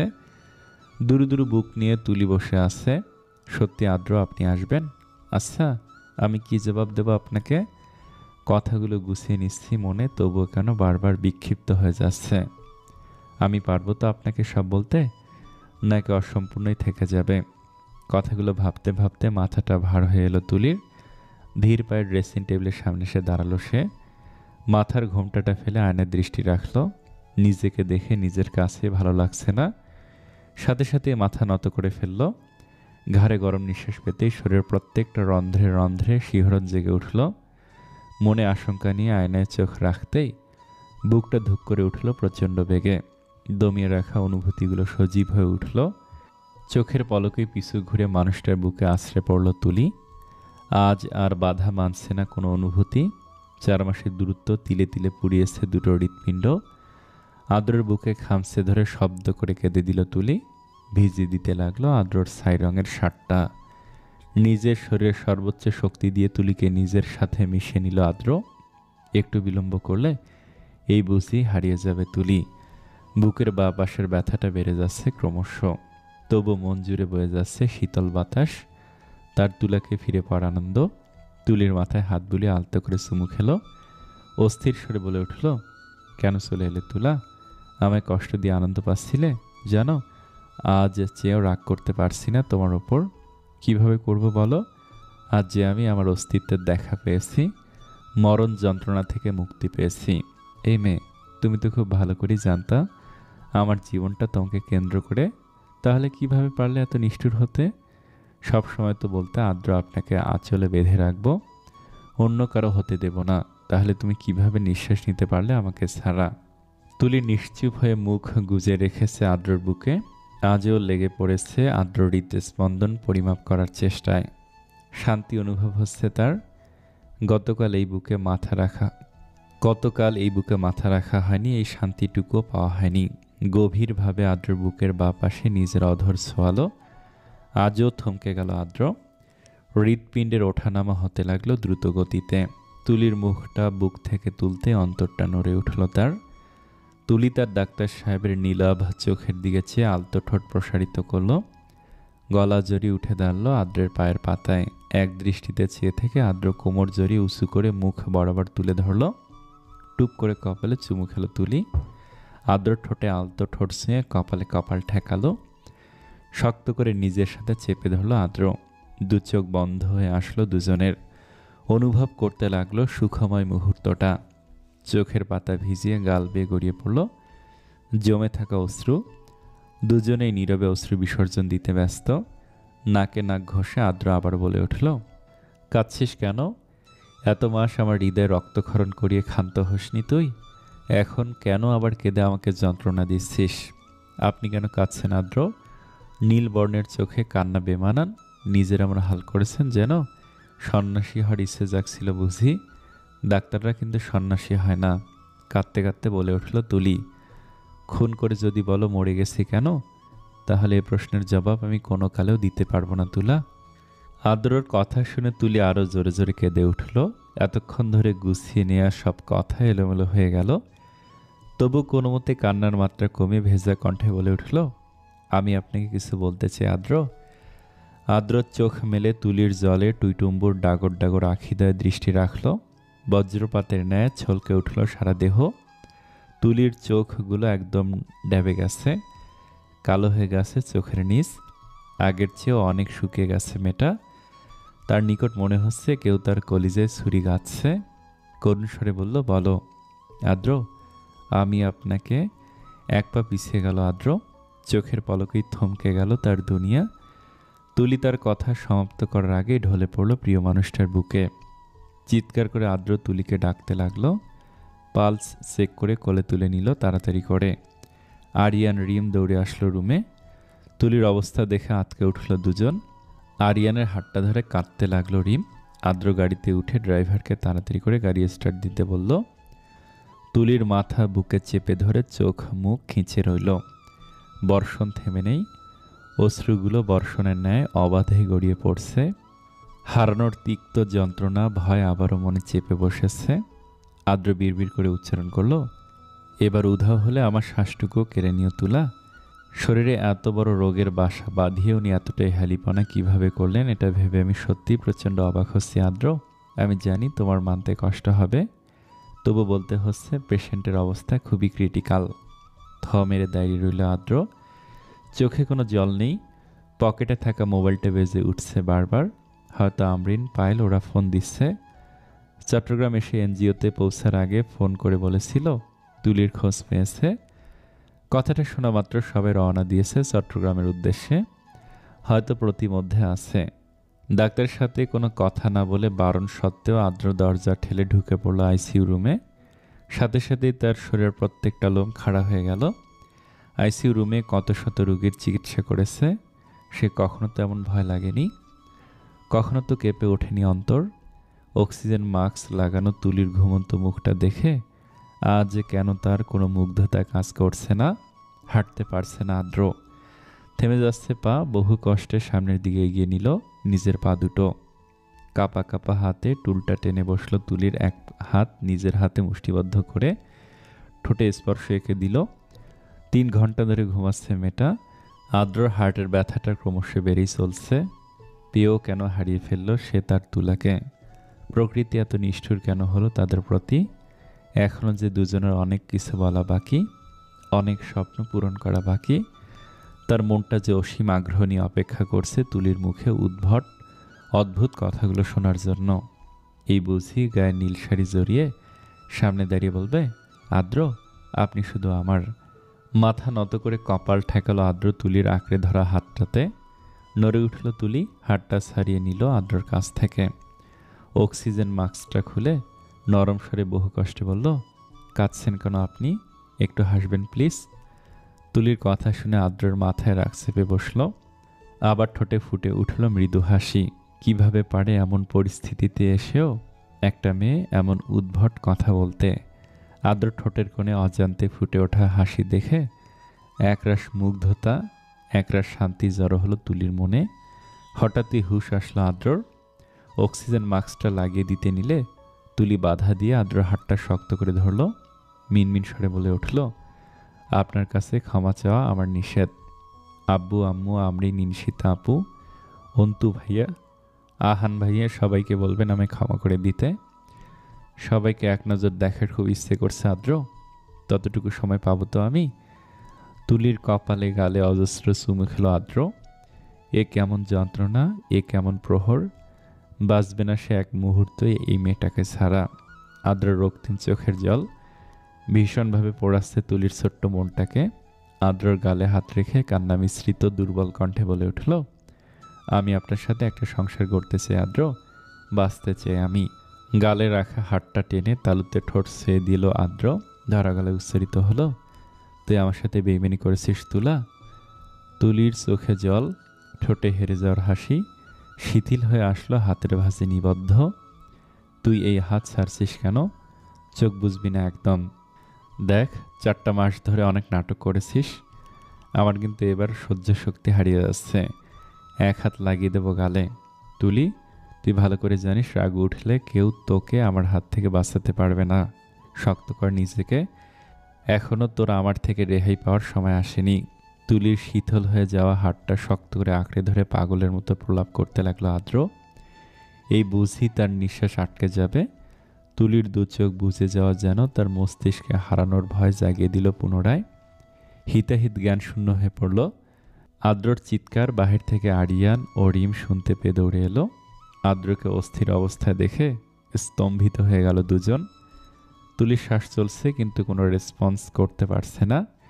রিম আরিয়ানকে ইশারা করলো আদ্রকে সামলাতে। নিজে দৌড়ে চলে এলো ডাক্তার ডাকতে। আরিয়ান আদ্রকে পিছন থেকে জড়িয়ে ধরে তুলির কাছ থেকে সরিয়ে আনার চেষ্টা করতে লাগলো, কিন্তু বরাবরই ব্যর্থ। আদ্র সুটাম দেহের শক্তির তুলনায় তার শক্তি নগণ্য। ডাক্তার দৌড়ে আসলেন কেবিনে। আদ্রকে অনেক চেষ্টা করেও সরাতে পারল না। ঠাই বসে রইল তুলির হাতটা নিজের হাতের মুঠোয় নিয়ে। ডাক্তার তুলিকে চেক আপ করে আরেকটা টুল এনে আদ্রর পাশে বসলো। আদ্র তখনও তুলির মলিন নির্জীব শ্যামলা চেহারার দিকে তাকিয়ে। ডাক্তার মিনহাস আদ্রর বাহুতে হাত রাখতে আদ্র ওনার দিকে দৃষ্টি স্থাপন করলো। দেখুন না ডক্টর মিনহাস, আমার ওয়াইফ কেমন নিস্তেজ হয়ে পড়েছে। বিশ্বাস করুন, ওকে আমি নিজের সবটুকু দিয়ে আগলে রেখেছি। শুধু শুধু 3 বার থাপ্পড় মেরেছি রাগের মাথায়। তাছাড়া চুল পরিমাণ ক্ষতিও আমি ওর হতে দেইনি। তবু কেন ওর এত বড় অসুখ হলো? থাপ্পড় মারলে কি এত বড় অসুখ হয় ডাক্তার? ধরফর করে উঠল ডক্টর মিনহাজের বুকটা আদ্রর কাতর স্বরে পাগলাটে কথা শুনে। একজন ডাক্তার হয়ে আদ্র এতটা জ্ঞানশূন্য কিভাবে হয়ে পড়ল তিনি যেন কোনোভাবে বিশ্বাস করতে পারছেন না। কতবার এই ছেলের সাথে সাক্ষাৎ হয়েছে তার। এই ছেলের প্রশংসা শুনেছে কত ডাক্তারদের কাছে, অথচ আজ যেন সম্পূর্ণ বিপরীত একটা মানুষ দেখছেন উনি। আসলে পৃথিবীতে কিছু কঠোর মানুষ সর্বদাই ভালোবাসার কাঙ্গাল হয়। কঠিন মন গলে তরলে পরিণত হয় ভালোবাসা নামক অসীম অনুভূতির নিকট। আদ্রই যেন ওনার কাছে জলজান্ত প্রমাণ। নিস্তেজ হয়ে চোখ বুজে থাকা তুলির দিকে চেয়ে বুকটা হাহাকার করে উঠল ওনার। মনে পড়ে গেল নিজের স্ত্রীর কথা। আদ্রর মতো পাগল না হলেও ভিতরে ভিতরে পুড়ছেন উনি স্ত্রীর মৃত্যুতে। বিয়ের 1 বছর পর অ্যাক্সিডেন্টে নিজ অর্ধাঙ্গিনীকে হারিয়ে তিনি একাই কাটিয়ে দিয়েছেন নিজের জীবনের এতগুলো বছর। সাথে সজীব রেখেছেন ভালোবাসাময় স্মৃতিগুলো। জীবন তো কার জন্য থেমে থাকে না। প্রকৃতি নিজ দায়িত্বের সময়ের প্রবাহে কাটিয়ে দেয় মায়া। কিন্তু আদ্র কি পারবে হারিয়ে সময়ের স্রোতে নিজেকে সামলে নিতে? হঠাৎ ডক্টর মিনহাজের মনে ধ্বনিত হলো পারবে না, ছেলেটা মরে যাবে। হতাশার একটা নিঃশ্বাস ছাড়লেন তিনি। মনে আশার আলো জাগিয়ে উঠে দাঁড়ালেন কেবিন থেকে বের হওয়ার জন্য। একটু আগে জুনিয়র চিকিৎসকের ফোন পেয়ে ছুটে এসেছেন। কেবিন থেকে বের হতে উচ্চারণ করলেন, আকস্মিক মৃত্যু আসলে কিছুই করার থাকে না হাতে। তবে মৃত্যু পথযাত্রীকে আল্লাহ চাইলে সুস্থ করে দিতে পারেন। শুধু প্রয়োজন আল্লাহর রহমত এবং ওনার উপর ভরসা রেখে সঠিক চিকিৎসা চালানো।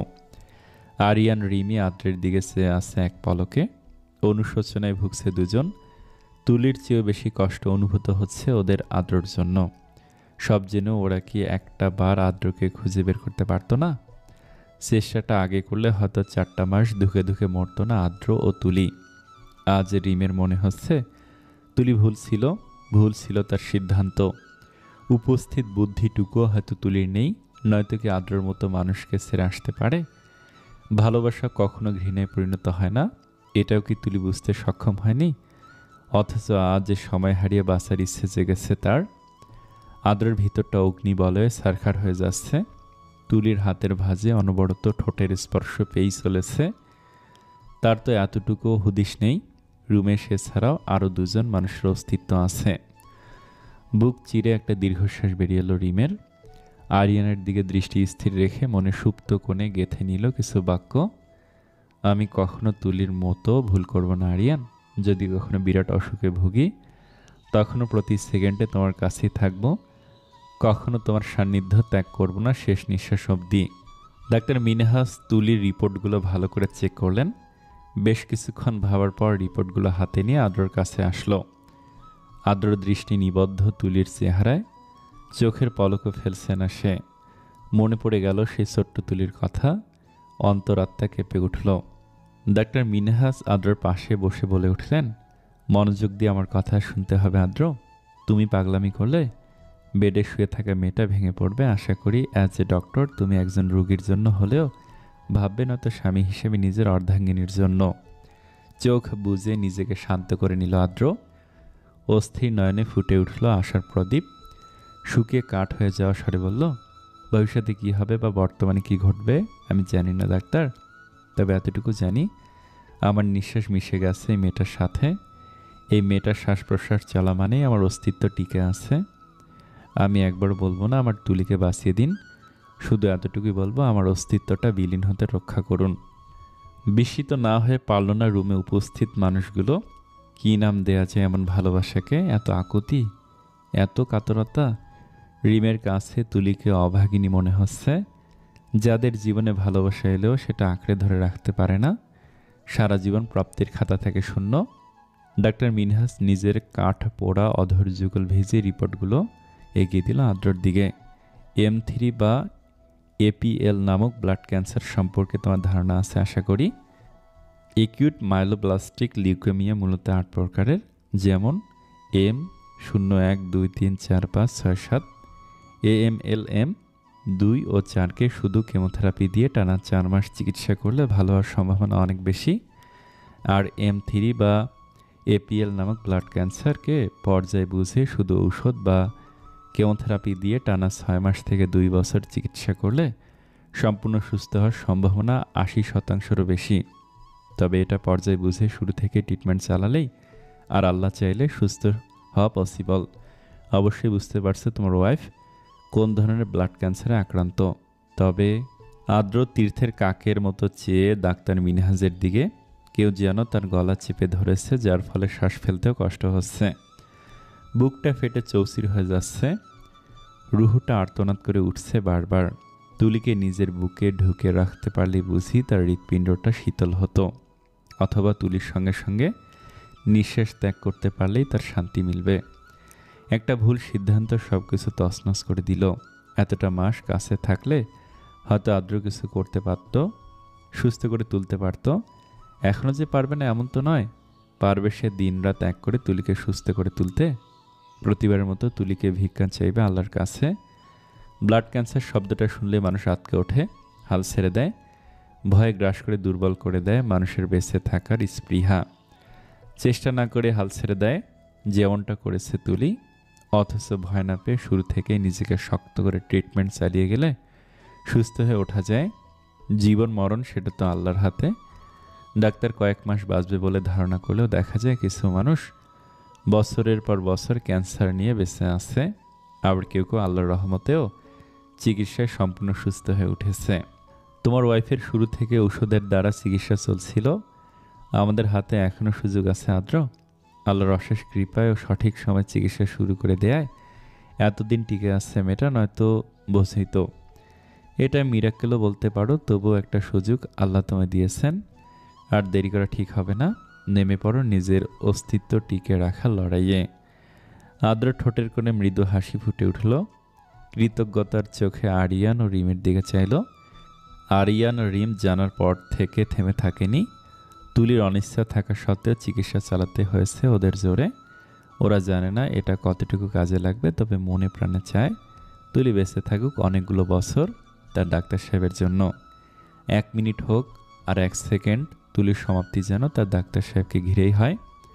আদ্র উঠে দাঁড়ালো। ডাক্তার মিনহাজের সাথে আলোচনা করে তুলিকে ঢাকা নিয়ে যাওয়ার ব্যবস্থা করতে বলল। ওইদিকে গিয়ে সাময়িক ট্রিটমেন্টের পর সব কাগজপত্র রেডি করে পাড়ি জমাবে বিদেশ। শেষ পর্যন্ত চেষ্টা করবে সে। ব্যর্থ হলে নিজেও হারিয়ে যাবে তুলির সাথে। তুলিবিহীন আর একটা মুহূর্ত সে চায় না। করিডোরে দাঁড়িয়ে ফোনে কথা বলতে বলতে নিজের বাবা মা, বন্ধু, বোন, বন্ধু মহল সবাইকে এগিয়ে আসতে দেখলো। কে বলবে এগুলো আদ্রের বন্ধু মহল? তুলি শুধু আদ্রের জীবন নয়, নিজের মায়া দিয়ে গেঁথে গেছে সবার হৃদয়ে। চক্ষু জোড়া লাল রঙে সে আছে আদ্রর। ছেলের বিধ্বস্ত অবস্থা দেখে সায়রা বেগম ছেলেকে জড়িয়ে ধরে কান্না করতে লাগলেন। ছেলের অবস্থায় ওনাকে জানান দিচ্ছে তুলি ঠিক কেমন অবস্থায় আছে। এত সুখময় মুহূর্তের কেন অবসান ঘটল? সব তো ঠিক থাকতে পারত। কেন এত ছোট্ট বয়সে ক্যান্সার নামক ব্যাধির সাথে লড়তে হচ্ছে মেয়েটার? লড়াইয়ে জিতে যাবে নাকি নিঃশেষ হয়ে যাবে চিরতরে? তুলির ঠোঁটে লজ্জালু হাসি, শরীরের রন্ধ্রে রন্ধ্রে বয়ে যাচ্ছে শিহরণ, হৃদয়ের গহীনে শীতলতার বিস্তার। গলায় আদ্র ঠোঁটের উষ্ণ ছোঁয়া পেতে একটা হার্টবিট মিস করলো। বুজে থাকা চোখ দুটো মেলে এক পলক চাইল আদ্রের দিকে। আদ্র তুলির গলায় মুখ গুজে চোখ বুজে শুয়ে রইল। বেশ ক্লান্ত দেখাচ্ছে তাকে। এই 10টা দিন একটুও থেমে থাকেনি। তুলির পাসপোর্ট ভিসা রেডি করতে একটু ঝামেলা পোহাতে হচ্ছে। ঘুমও হারাম হয়ে গেছে। নির্ঘুম কাটানো প্রতিটা রাতও তাকে বড্ড শান্তি দেয়। কারণ রাত জেগে তো সে তার তুলার সেবা করতে পারে, ঘুমন্ত মুখটা অবলোকন করতে পারে। ফেটে চৌচির হয়ে যাওয়া বুকে এতটাই যেন এক ফোঁটা বৃষ্টির পানির ন্যায় ঝরে পড়ল। স্নিগ্ধতায় ভরিয়ে দিল আদ্রর বিষাদে ছে থাকা মন। তুলি নড়ে উঠল। এত মাস পর প্রিয় মানুষটার এত কাছে আসাটা তুলির হৃদস্পন্দন অস্বাভাবিক করে তুলছে। হাসপাতালে থাকতে থাকতে পাগল হয়ে যাচ্ছিল তুলি। কিছুটা সুস্থ হতে আদ্রকে আকুতি মিনতি করে বাসায় চলে এলো। 3 দিন হয়েছে। আগের থেকে অনেকটা সুস্থ। আমাকে ক্যান্সার নামক ব্যাধি এতটা গ্রাস করতে পারিনি আদ্র, যতটা আপনার অনুপস্থিতি গ্রাস করেছে আমায়। আমি প্রতিনিয়ত যন্ত্রণায় সিক্ত হতাম আপনাকে ছাড়া। আপনি আমার ভালো থাকার উপশম। অথচ বিয়ের দিন কতটা বোকামি করেছি। আমাদের জীবনের 4টা মাসকে নরকে পরিণত করেছি। আসলে আমি আহাম্মক। কথাগুলো ভেবে একটু হাসল তুলি। আদ্রর চুলে হাত দিতেই মাথা তুলে তুলির মুখ বরাবর চাহনি নিক্ষেপ করল। দুজনের মাঝে কিঞ্চিত দূরত্ব। তুলির বলতে ইচ্ছে করছে, আপনাকে ঠকানোর শাস্তি স্বরূপ সবটুকু দূরত্ব ঘুষিয়ে নেন আদ্র। তুলির গোলাপি মসৃণ ঠোঁটে ঠোঁট রাখল আদ্র। এক হাত দিয়ে আদ্রর ঘাড় খামচে ধরল। ডুবে গেল আদ্র নীলাভ চোখের মাদকতায়। চোখের পলকেই ঠোঁট ছেড়ে দিয়ে উঠে দাঁড়ালো আদ্র। তুলিকে সম্পূর্ণ বেড রেস্ট দেওয়া হয়েছে। এছাড়ার উপায় নেই। নিজের পায়ে হাঁটার মতো শক্তি আর তুলি পায় না। একটুতেই ক্লান্ত হয়ে পড়ে। পা ফুলে গেছে, সারা শরীর থেকে থেকে ব্যথা। তবু মেয়েটার মুখে ম্লান হাসির ঝিলিক। আদ্র কাভার থেকে কাপড় বের করে ওয়াশরুমে পা বাড়াতে নিলে তুলি হালকা হেসে দুর্বল স্বরে বলে উঠল, এখন কি আর সিগারেট খান না? অন্য সময় তো আপনার মুখ থেকে সিগারেটের সুবাস আসত। বাঁকা হাসল আদ্র। ঝটপট হাতের কাপড়গুলো সোফায় ফেলে কাছে এসে ঝুঁকে পড়ল তুলির মুখের দিকে। ঠোঁট প্রসারিত করে, সিগারেট খাওয়ার নেশার চেয়ে আমার তুলের প্রতি মারাত্মক নেশা। এখন যখন তুলে আমার বুকে, তখন সিগারেটের নেশা ফিকে, তাই ছেড়ে দিয়েছি। আদ্রর এমন লাগামহীন বেহায়া কথা শুনে তুলি ঢোক গিলল। ঠোঁট কামড়ে মুখটা অন্যদিকে ফিরিয়ে নিল। চোখে মুখে ছুঁয়ে যাচ্ছে আদ্রের গরম নিঃশ্বাসের উত্তাপ। বুকটা কেঁপে উঠছে ক্ষণে ক্ষণে। আদ্র সরে যেতে নিলে সাহস জুগিয়ে বলে উঠল, আমরা 3 কবুল বলবো না আদ্র? থ মেরে তুলির দিকে চেয়ে রইল আদ্র। তুলির সারা মুখ জুড়ে লজ্জার রেখা প্রতিফলিত, যা আদ্রকে ঘরে নিমজ্জিত করে ফেলল। নেশা মিশ্রিত স্বরে জবাব দিল, তোমার ট্রিটমেন্ট শেষ হলেই আমরা নতুনভাবে আবার সব সাজাবো। কালকে কি লাল বেনারসি পরে আমি আপনার বধূ হতে পারি? কি বলে সম্বোধন করব আপনাকে? ডাক্তার সাহেব নাকি আদ্র? 2 নামেই ডাকতে ইচ্ছে করে। দুটো নামই যেন আমার কাছে নেশায় ভরপুর কোনো এক মোহ। মানুষ এক, অথচ 2 নামেই শোভা পায় তাকে। আচ্ছা ডাক্তার সাহেব বলেই না হয় সম্বোধন করি। নীলাভ চোখের অতি সুদর্শন যুবক। কখনো আপনার নেশাক্ত আখি যুগল দ্বারা রাতের আকাশে তারার সরাসরি দেখেছেন? কখনো কি উপলব্ধি করতে পেরেছেন জড়ো হয়ে ঝিকিমিকি তারাদের গঠিত তারার মেলার পিছনে লুকিয়ে থাকে রহস্য? আপনি আমার জীবনে শুকতারা হয়ে এসেছেন। যেই শুকতার প্রতি মোহিত হয়ে প্রতি রাতে আকাশে তারার মেলা দেখা আমার অভ্যেসে পরিণত হয়েছে। একটা সময় চাঁদ খুব ভালো লাগতো আমার কাছে। যেদিন থেকে আমার হৃদয়ে আপনার আগমন, সেদিন থেকে অকারণে প্রিয় হয়ে উঠেছে তারার মেলা। শুনেছি খুব প্রিয় হয়ে ওঠা জিনিস নাকি খুব দুঃখের কারণ হয়ে ওঠে। আমার ক্ষেত্রে তাই হয়েছে আদ্র। সঠিক মানেটা বুঝতে পেরেছি তারার মেলার পেছনে লুকিয়ে থাকা রহস্যের। আকাশে তারার মেলা মানে কোনো সুখ নয়, বরং একরাশ বিষাদ। মানুষের মনটা যখন বিষাদের অতলে ডুবে যায়, ঠিক তখনই রাতের আকাশে তাকালে বুক চিরে বেরিয়ে আসে দীর্ঘশ্বাস। বুঝতে পেরেছিলাম সচরাচর মানুষ তারা দেখার জন্য সম্মোহিত হয় না। হয়তো তারাই দেখে যাদের মনের সুপ্ত কোণে জমা হয় বিষাক্ততা। আমার মনেও জমেছে বিষাক্ত অনুভূতি। বুকে জুড়ে বিস্তার করছে আপনাকে হারিয়ে ফেলার যন্ত্রণা। তারার মেলার ভিড়ে প্রতিটা রাত কল্পনায় অনুভব করে যায় আপনাকে। কেন আমি আপনার হয়েও আপনার হলাম না আদ্র জানেন? আজকাল মনে হয় আমি ভুল ছিলাম। ইচ্ছে করে আপনার কাছে ছুটে যাই, কিন্তু তা তো সম্ভব না। কিভাবে আমি আপনার পুরোটা ভবিষ্যৎ নষ্ট করে দেই। এতগুলো মাস আপনাকে নিয়ে সংসার করার স্বপ্ন দেখেও ছেড়ে আসতে বাধ্য হলাম শরীরে বাঁধানো ক্যান্সার নামক ব্যাধির জন্য। আমার না এসএসসি পরীক্ষা দেওয়ার পর থেকে জ্বর হতো ঘন ঘন, ততটা আমলে নিতাম না। জ্বর আবার আমার বিশেষ পছন্দ ছিল। অদ্ভুত হলেও এটাই সত্য। আপনাদের বাড়িতে যাওয়ার পর খেয়াল করলাম এখন আর জ্বর হয় না, তবে আমি ক্লান্ত হয়ে পড়তাম একটুতেই। সর্দি হতো না, তবে একদিন খেয়াল করলাম কাশির সাথে রক্ত বেরিয়ে আসছে। আমি প্রচণ্ড ভয় পেয়ে গিয়েছিলাম আদ্র। পরবর্তীতে মনে হয়েছে এটা হয়তো আমার চোখের ভেলকি। কিন্তু জন্মদিনের পরের দিনও যখন আবার একই ঘটনা ঘটল, তখন আমার একটু একটু করে পরিপক্ক হয়ে ওঠা মনটা জানান দিল এটা একদমই স্বাভাবিক না। একবার ভেবে নিলাম আপনাকে জানাবো, কিন্তু পরক্ষণেই মনে হলো যদি সিরিয়াস কিছু হয়ে থাকে, আপনার নীলবর্ণের চোখে ভেসে ওঠা যন্ত্রণা, কষ্ট আমি কিভাবে সহ্য করব। আমি পারিনি আদ্র। পর মুহূর্তে আমার একটা কথায় মাথায় আসলো, কুমিল্লায় গিয়ে সবার অগোচরে ডাক্তার দেখানোটা জরুরি। তাই আপনাকে না বলেই চলে গেলাম। সেদিন বিকেলে ঝুমু আপুকে আমার পুরনো বান্ধবীর বাসায় যাব বলে কনভিন্স করলাম। আমার বান্ধবী ইশরার আম্মু ছিলেন একজন ডাক্তার। আন্টিকে সব খুলে বলতে তিনি আমাকে একজন ডক্টর দেখান। সমস্ত চেক আপ প্লাস টেস্ট করিয়ে আমি চলে আসি বাসায়। আর হাসপাতালে আন্টির পরিবর্তে এক নার্সের সাথে কথা বলে আসলাম। রিপোর্ট যখনই দেয় ফোন দিয়ে আমায় যেন জানিয়ে দেয়। আন্টি ব্যতীত অন্য কেউ যেন কিছু জানতে না পারে। রিপোর্ট আনতে অবশ্য আমি পরের দিন যেতাম, কিন্তু তার আগে আপনি আমায় ঢাকায় নিয়ে আসলেন। খুব ভয়ে ভয়ে ছিলাম আপনি যদি কিছু বুঝে যান। নার্স অনেকবার ফোন দিলেও বিয়ের চক্করে আমি প্রায় ভুলে গিয়েছিলাম। হলুদের সেই রাতে আমার খেয়াল হলো রিপোর্টগুলোর কথা, তখনও ফলাফল জানা হয়নি আমার। তার আগেই পাল্টে গেল সব কিছু। সেই রাতে আমাদের মাঝে ঘটেছিল অনাকাঙ্ক্ষিত কিছু মুহূর্ত। তবে আমার একটাবারের জন্য মনে হয়নি আপনি অপরাধ করছেন আদ্র। কেন মনে হয়নি বলতে পারবেন আপনি? আমার মন সেটা মানতে রাজি ছিল না। আমি এখনও বলবো আপনি কোনো অপরাধ করেননি। সেই রাতে দূষিত আমিও ছিলাম, তলিয়ে গিয়েছিলাম আপনার চোখের মাদকতায়। আপনার নেশার ঘরে ডুবে গিয়েছিলাম আমিও অনাকাঙ্ক্ষিত সেই মুহূর্তে। আমি জানি সামির আপু ইচ্ছে করে এমনটা করেছে।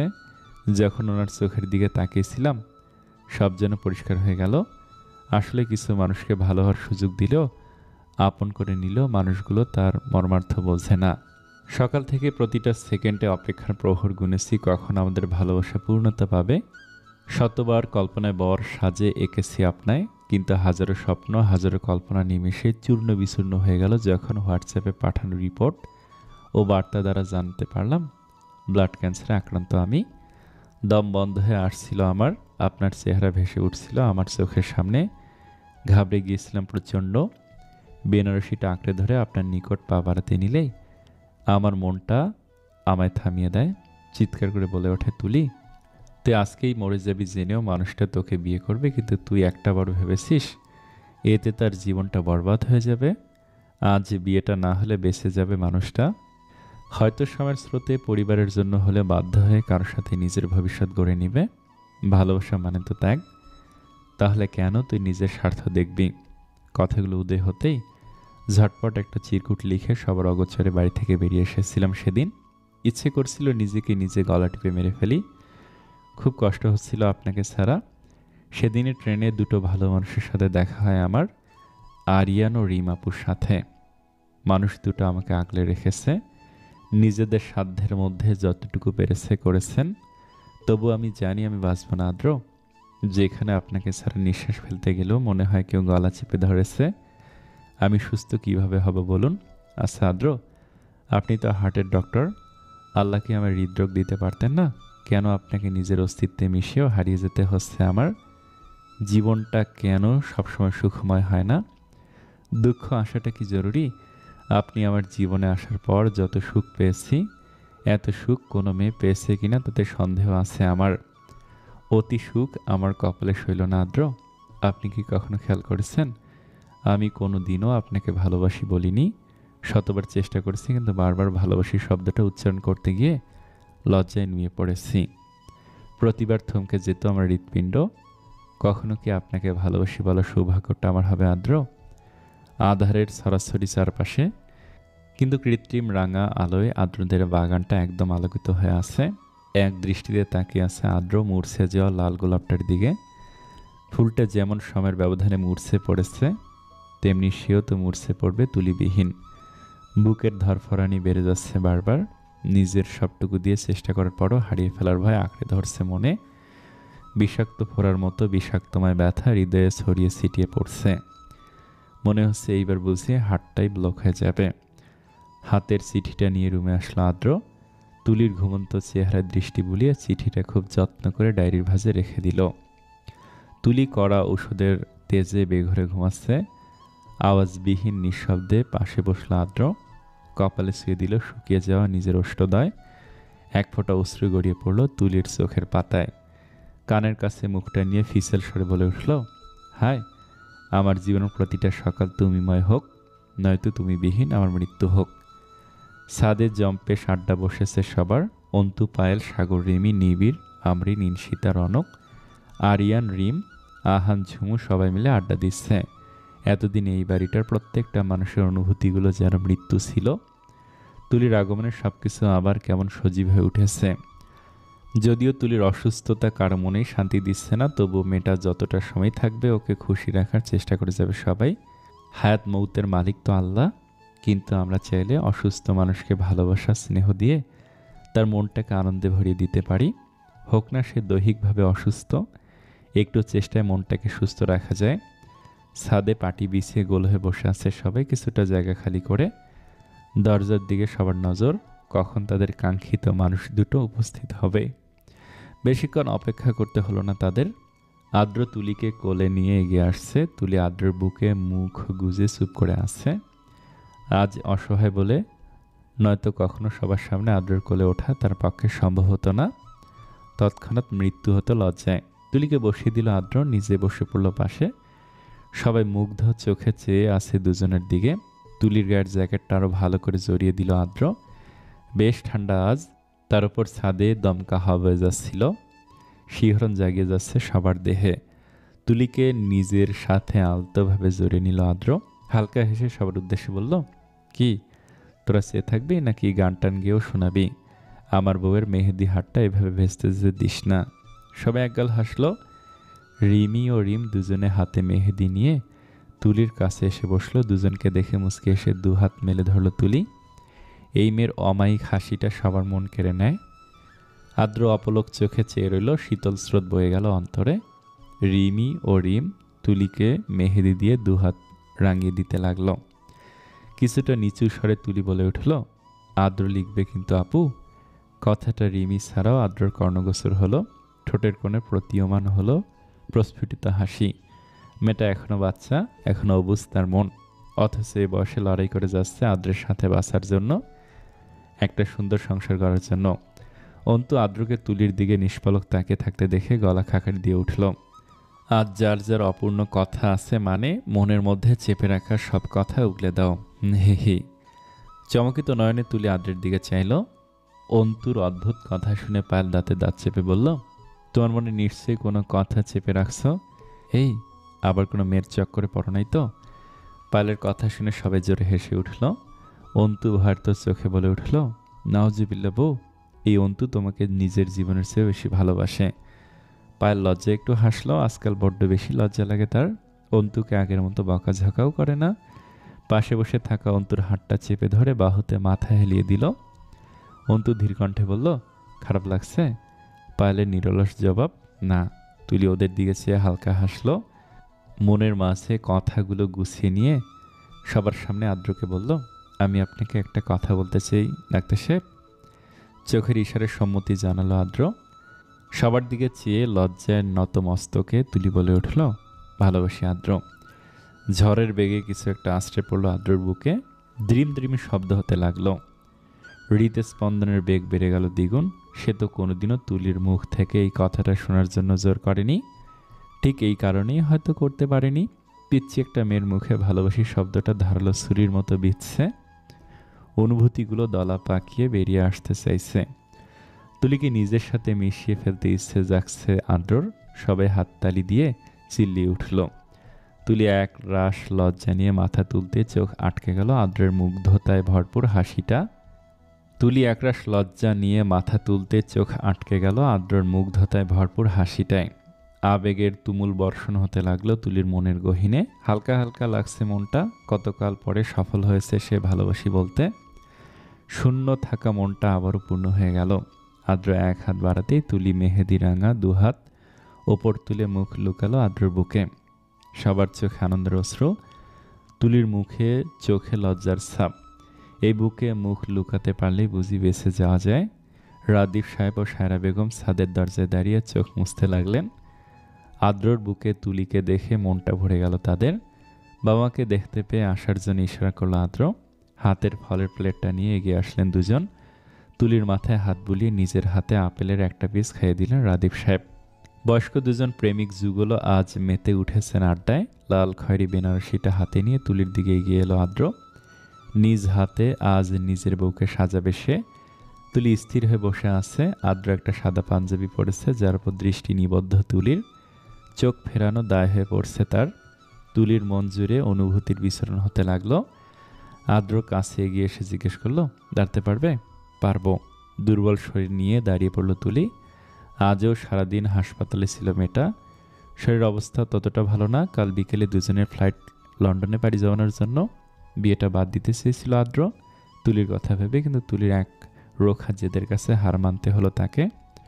শুধু অসুস্থ বলে বেঁচে যাচ্ছে বেচারি, নয়তো আদ্র রাগী রূপ থেকে তার রেহাই ছিল না। ততক্ষণে তো আদ্রর বলিষ্ঠ হাতের চার পাঁচটা থাপ্পড় খেয়ে নাকের পানি চোখের পানি মিলেমিশে একাকার হয়ে যেত। সুযোগ বুঝে তুলি যেন বাঘিনী হয়ে উঠেছে। তার একটাই কথা, ফ্লাইট যেহেতু কালকে, আজকে রাতে বিয়েটা হলে মন্দ কি। আদ্র খুব যত্ন করে বেনারসিটা পরিয়ে দিল। ড্রেসিং টেবিলের সামনে বসে হিজাবটা বেঁধে দিল মাথায়। বড় লাল ওড়নাটা মাথায় জড়িয়ে নিল। তুলি অবাক হয়ে গেল আয়নার দিকে তাকিয়ে। সে তো ভেবেছিল চেহারার যে হাল, এতে বোধ হয় পেতনির মতো লাগবে, কিন্তু হিজাবে দারুণ লাগছে তাকে। তুলি দুঃখ প্রকাশ করেছিল চুল অনেক ঝরে পড়ে গেছে, কিভাবে এই চুল বাঁধবে। আদ্র তখন মুখ ফুটে কিছু বলেনি, বরং ইউটিউবে হিজাব বাঁধা শিখে নিয়েছে। তুলি আদ্রের হাতটা ধরে বলল, আর কত করবেন আমার জন্য? যতটুকু করলে তোমার মুখের হাসি দেখব ঠিক ততটুকুই। কথাটা বলেই তুলিকে কোলে তুলে নিল। এক হাতে দরজা মেলতেই হুমড়ি খেয়ে পড়তে গিয়েও বেঁচে গেল সব। দরজার বাইরে দাঁড়িয়েই ছিল সব কয়টা। ঠোঁট দুটো প্রসারিত হয়ে এলো আদ্রর। দুষ্টু স্বরে বলে উঠল, এখনো কবুল বলিনি? আগে আগেই বাসর ঘরের সামনে লাফালাফি ইন্টারেস্টিং, ভেরি ইন্টারেস্টিং। ফুলসজ্জা পরে হবে, তোর টাকার জন্য পরেই ভিক্ষুকের মতো দাঁড়িয়ে আছিস তাই না? বেকল বনে গেল সব। আদ্রর অসাধ্য কণ্ঠ শুনে তুলি জড়তা সংকোচে ওড়না দিয়ে নিজের মুখটা ঢেকে ফেলল। সামনের দিকে পা বাড়াতে বাড়াতে আদ্র একটু ঝুঁকে বলল, আসলে মুখ ঢেকে লাভ কী হবে বলো? আমি জ্ঞান হারাবো, মরে যাব, তবু আমার হাত থেকে তোমাকে বাঁচাতে পারবে না কেউ। আদ্রর মুখে এমন কথা শুনে তুলি থমকে গেল। সাগরের বিয়ের রাতের কথা মনে পড়ে গেল তার। মিনমিন স্বরে বলে উঠল, সি কি অসভ্য গান। দরজা এখনো দাঁড়িয়ে রইল সব। বিস্ময় কাটিয়ে নিবিড় বলে উঠল, আমি যা শুনেছি তোরাও কি তা শুনেছিস? সবাই একসাথে হু বলে উঠল। নিবিড় বাঁকা হেসে বলল, আমাদের ভিক্ষুক বলল আদ্র, ওকেও ভিক্ষুক বানানোর দায়িত্ব আমাদের। কি বল বন্ধু মহল বউ? আমরিনের তীক্ষ্ণ স্বর। আমাদের বলেনি ভাইয়া, আপনাকে বলেছে, কারণ আপনি আমাদের এখানে নিয়ে এসেছেন, তো পুরোটাই আপনার উপর মানায়। কথাটা বলে আর এক মিনিটও দাঁড়ালো না আমরিন। দাঁড়ালে নিবিড়ের লাল চোখের শিকার হতে হতো। বিয়ের পর থেকে অজানা কারণে নিবিড়কে খ্যাপাতে বড্ড ভালো লাগে ওর। সবাই প্রচণ্ড শব্দ করে হাসলো। দুপাশে দুজন বসে আছে, মাঝখানে পাতলা একটা কাজ করা সাদা কাপড়ের পর্দা। আদ্র দৃষ্টি পর্দা ভেদ করে লজ্জায় মাথা নত করে রাখা তুলির ওপর গিয়ে পড়ছে। ঠোঁটে তৃপ্তির হাসি। এই মুহূর্তটার জন্য কতগুলো বছর ধরে অপেক্ষা তার। কিছু সময়ের জন্য ভুলে যেতে ইচ্ছে করছে দুঃখময় প্রহরগুলো। কাজী সাহেব তুলিকে কবুল বলতে তাড়া দিতেই তুলি লাজুক চোখে পাতলা ওড়নার আবরণ দিয়ে আদ্রর দিকে এক পলক তাকালো। নম্র স্বরে উচ্চারণ করলো, কবুল কবুল কবুল। সাথে সাথে আদ্র তুলি উভয়ের হৃদয়ে সৃষ্ট হলো কম্পন। ফুলে সজ্জিত বিছানায় বসে আছে তুলি হাঁটু মুড়ে। সব দূরত্ব কেটে গিয়ে আজ দুজন এক হয়েছে। তুলি সারা শরীরের লোম খাড়া হয়ে যাচ্ছে এটা ভাবতে। আজ থেকে নতুন একটা জীবন শুরু হয়েছে তাদের, যে জীবনে প্রতিটা রাত কাটবে আদ্রের বুকে। প্রতিটা সকাল শুরু হবে আদ্রের স্নিগ্ধময় চেহারা দেখে। ঘড়ির দিকে তাকিয়ে দেখলো রাত 11টা বাজে। আদ্র এখনও কেন আসছে না? 1 ঘন্টা আগে এসে নিজের হাতে ভাত খাইয়ে ঔষধ খাইয়ে দিয়ে তাড়াতাড়ি ফিরবে বলে বেরিয়ে গেছে, এখনও আসার নাম গন্ধ নেই। আপনি এতগুলো বছর অনেক অপেক্ষা করেছেন আদ্র, আজ না হয় আমি একটু অপেক্ষা করি। বিড়বিড় করে কথাটা বলে তুলি হালকা হাসলো। ডক্টর মিনহাজের সাথে ফোনে কথা বলতে ব্যস্ত আদ্র। আজকে সকালে তুলির কিছু টেস্ট করিয়েছিল, সেগুলো সম্পর্কে জানানোর জন্য ফোন দিয়েছে ডক্টর মিনহাজ। গতকালে ঢাকা এসেছেন তিনি, সপ্তাহের 4 দিন ঢাকাতে রুগী দেখেন। ওনার সাথে প্রয়োজনীয় কথা বলে রুমে আসলো। দরজাগুলোর শব্দ পেয়ে তুলি নড়চড়ে বসলো, আর চোখে পাশে তাকাতেই নিজের খুব কাছে আদ্রকে আবিষ্কার করলো। দু হাতের শাড়ির কিছু অংশ মুঠাতে পুরে নিল। আদ্র শরীর থেকে ভেসে আসা পারফিউমের সুবাস নাকে এসে ধাক্কা লাগছে। মনে অনুভূতিরা খেলে বেড়াচ্ছে, মস্তিষ্কে খেলে যাচ্ছে আদ্রর প্রথম দিনের সেই কাছে আসার মুহূর্তটা। এতদিনে বেশ বুঝতে পেরেছে তুলি আদ্র প্রথম দিন ছাদে থেকে লজ্জা ও বিস্ময়ে ফেলার জন্যই নাচরান ভান করেছিল। এই মানুষটাকে তাকে লজ্জা দিয়ে মেরে ফেলার জন্য পারফেক্ট। মাথায় স্পর্শ পেতে কেঁপে উঠল তুলি। আদ্র হিজাবটা খুলে তুলির শাড়ির সেট টিফিনগুলো খুলে দিল। শরীরে আদ্রের স্পর্শগুলো ঝড় তুলতে লাগলো তুলির বুকে। গাল দুটো লাল হয়ে এলো তার। থমকে গেল আদ্র। তুলির লজ্জা মাখা চেহারা তার মনে নেশা ধরিয়ে দিল। আস্তে আস্তে নিজের মুখ এগিয়ে নিল তুলির গলায়, অধরদয় ছুঁয়ে দিতে আদ্রর চুলে হাত মুষ্টিবদ্ধ করল তুলি। শ্বাস প্রশ্বাস ক্রমশ ভারী হয়ে আসতে লাগলো।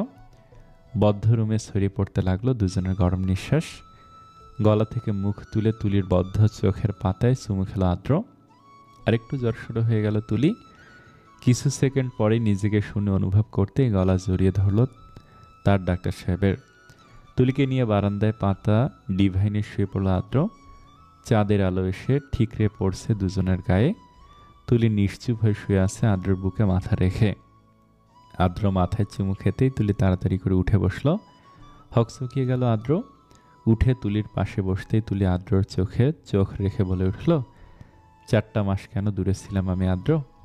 আমি কিভাবে পারলাম আপনাকে কষ্ট দিতে? ভিতরটা পুড়ে যাচ্ছে আমার। তুলিকে নিজের বুকে টেনে নিল আদ্র। মোলায়েম কণ্ঠে বলল, জীবনের সব ক্ষেত্রে মানুষ উপস্থিত বুদ্ধি খাটাতে পারে না। যেখানে বিপদে ম্যাচুরিটি সম্পূর্ণ মানুষগুলোই হতবুদ্ধি হয়ে পড়ে, সেই জায়গায় তোমার মতো অবুঝ মনের কিশোরী একটা মেয়ের ভুল সিদ্ধান্ত নেওয়াটাই স্বাভাবিক। আমার কোনো রাগ অভিমান নেই তোমার প্রতি। আমি তোমাকে সীমাহীন ভালোবাসি তুলি। তোমার নিঃশ্বাস থমকে গেলে থমকে যাব আমিও। আতকে উঠল তুলি। আদ্রর কপালে গালে অসংখ্য চুমু খেলো। খোঁচা খোঁচা দাড়িতে হাত বুলাতে লাগলো অস্থির কণ্ঠে, আর কখনো এমনটা বলবেন না আদ্র। আমি আপনার সাথে বাঁচতে চাই। আমাদের সুন্দর একটা সংসার হবে আদ্র। আমি ভুল করব, আপনি ঠিক আগের মতো আমাকে শাসন করবেন, আর আমি ভর্ত চোখে আপনার নীল চোখের। কথাটা আটকে গেল তুলির। রক্ত যাবার ন্যায় টকটকে লাল হয়ে গেল দু চোখ। কাশির চোটে আদ্রের সাদা পাঞ্জাবির রক্তে লাল হয়ে গেল বুকের কাছের অংশ। রক্তের ছিটে ফোঁটা গিয়ে পড়ল চোখে। চোখ বুজে নিল আদ্র। ঘন ঘন শ্বাস নেয়া তুলির মাথাটা চেপে ধরল রক্তে রাঙানো পাঞ্জাবিতে। দু চোখ বেয়ে জল গড়িয়ে পড়ল আদ্রর। তুলি হাঁপাতে হাঁপাতে খামছে ধরল আদ্রের বুকের কাছের অংশ। হাজারো কথা বলতে চাইছে সে, বলতে চেয়েও পারছে না। আর এক মুহূর্ত দেরি না করে আদ্র তুলিকে কোলে তুলতে নিলেই তুলি স্থির নিস্তব্ধ হয়ে গেল। ঢলে পড়ল আদ্রর বুকে। শক্ত করে তুলিকে জড়িয়ে ধরে বসে রইল আদ্র। কানের কাছে মুখ নিয়ে আদর মাখা কণ্ঠে ডেকে উঠল তুলিকে, তুলা। কিন্তু নিশ্চুপ তুলি। আদ্র ভুরু কুঁচকে আবারও ডেকে উঠল, কথা বলবে না বউ? তুলিকে প্রতিবারের মতো নিশ্চুপ থাকতে দেখে রাগ হলো না আদ্রর। মৃদু হেসে তুলির কানের পিঠে চুমু খেল। যন্ত্রণায় ছেয়ে গেল হৃৎপিণ্ড। ঠোঁট দুটো প্রসারিত করেই বলল, তুমি আর কথা বলবে না জানি তো। বোবা হয়ে গেছো চিরকালের জন্য। আচ্ছা, আমি শাসন করার জন্য এমন করছে তাই না? তুমি তো অভিনয়ও শিখে গেলে তুলা। আচ্ছা সাড়া দাও, নইলে আমি কিন্তু তোমাকে ব্যালকনি থেকে ফেলে দেব। তখন ভ্যাবা করে কাঁদলেও লাভ হবে না। পিনপণ নীরবতা ছেয়ে গেছে চারিদিকে। তুলিও হারিয়ে গেছে সেই নীরবতার ভিড়ে। আদ্রর কলিজা ছিঁড়ে যাচ্ছে, হাত দুটো কাঁপছে অনবরত। তুলি সারা শরীর জুড়ে শীতলতা। কাঁপা কাঁপা হাতে তুলিকে বুকে আগলে রেখে বিদ্রূপের স্বরে বলে উঠল, আমি এতগুলো বছর অপেক্ষা করলাম, কিন্তু তুমি আমার জন্য আরেকটু সময় অপেক্ষা করতে পারলে না তুলা? ধোকা দিলে আমায়। কিন্তু আমি যে বেহায়া ছুটে যাব তোমার কাছে। আমাদের কি সৌভাগ্য দেখেছো তুলা, সংসার করা হয়নি কিন্তু তুমি আমার বুকে নিজের মাথা রেখে চিরতরে ঘুমিয়ে গেলে। তোমায় বুকে আগলে রেখে ঘুমিয়ে যাব আমিও এখন। এই তো আরেকটু তুলা, আরেকটু। রক্তবর্ণ ধারণ করা চোখ দুটো আবেশে বুঝে এলো আদ্রর।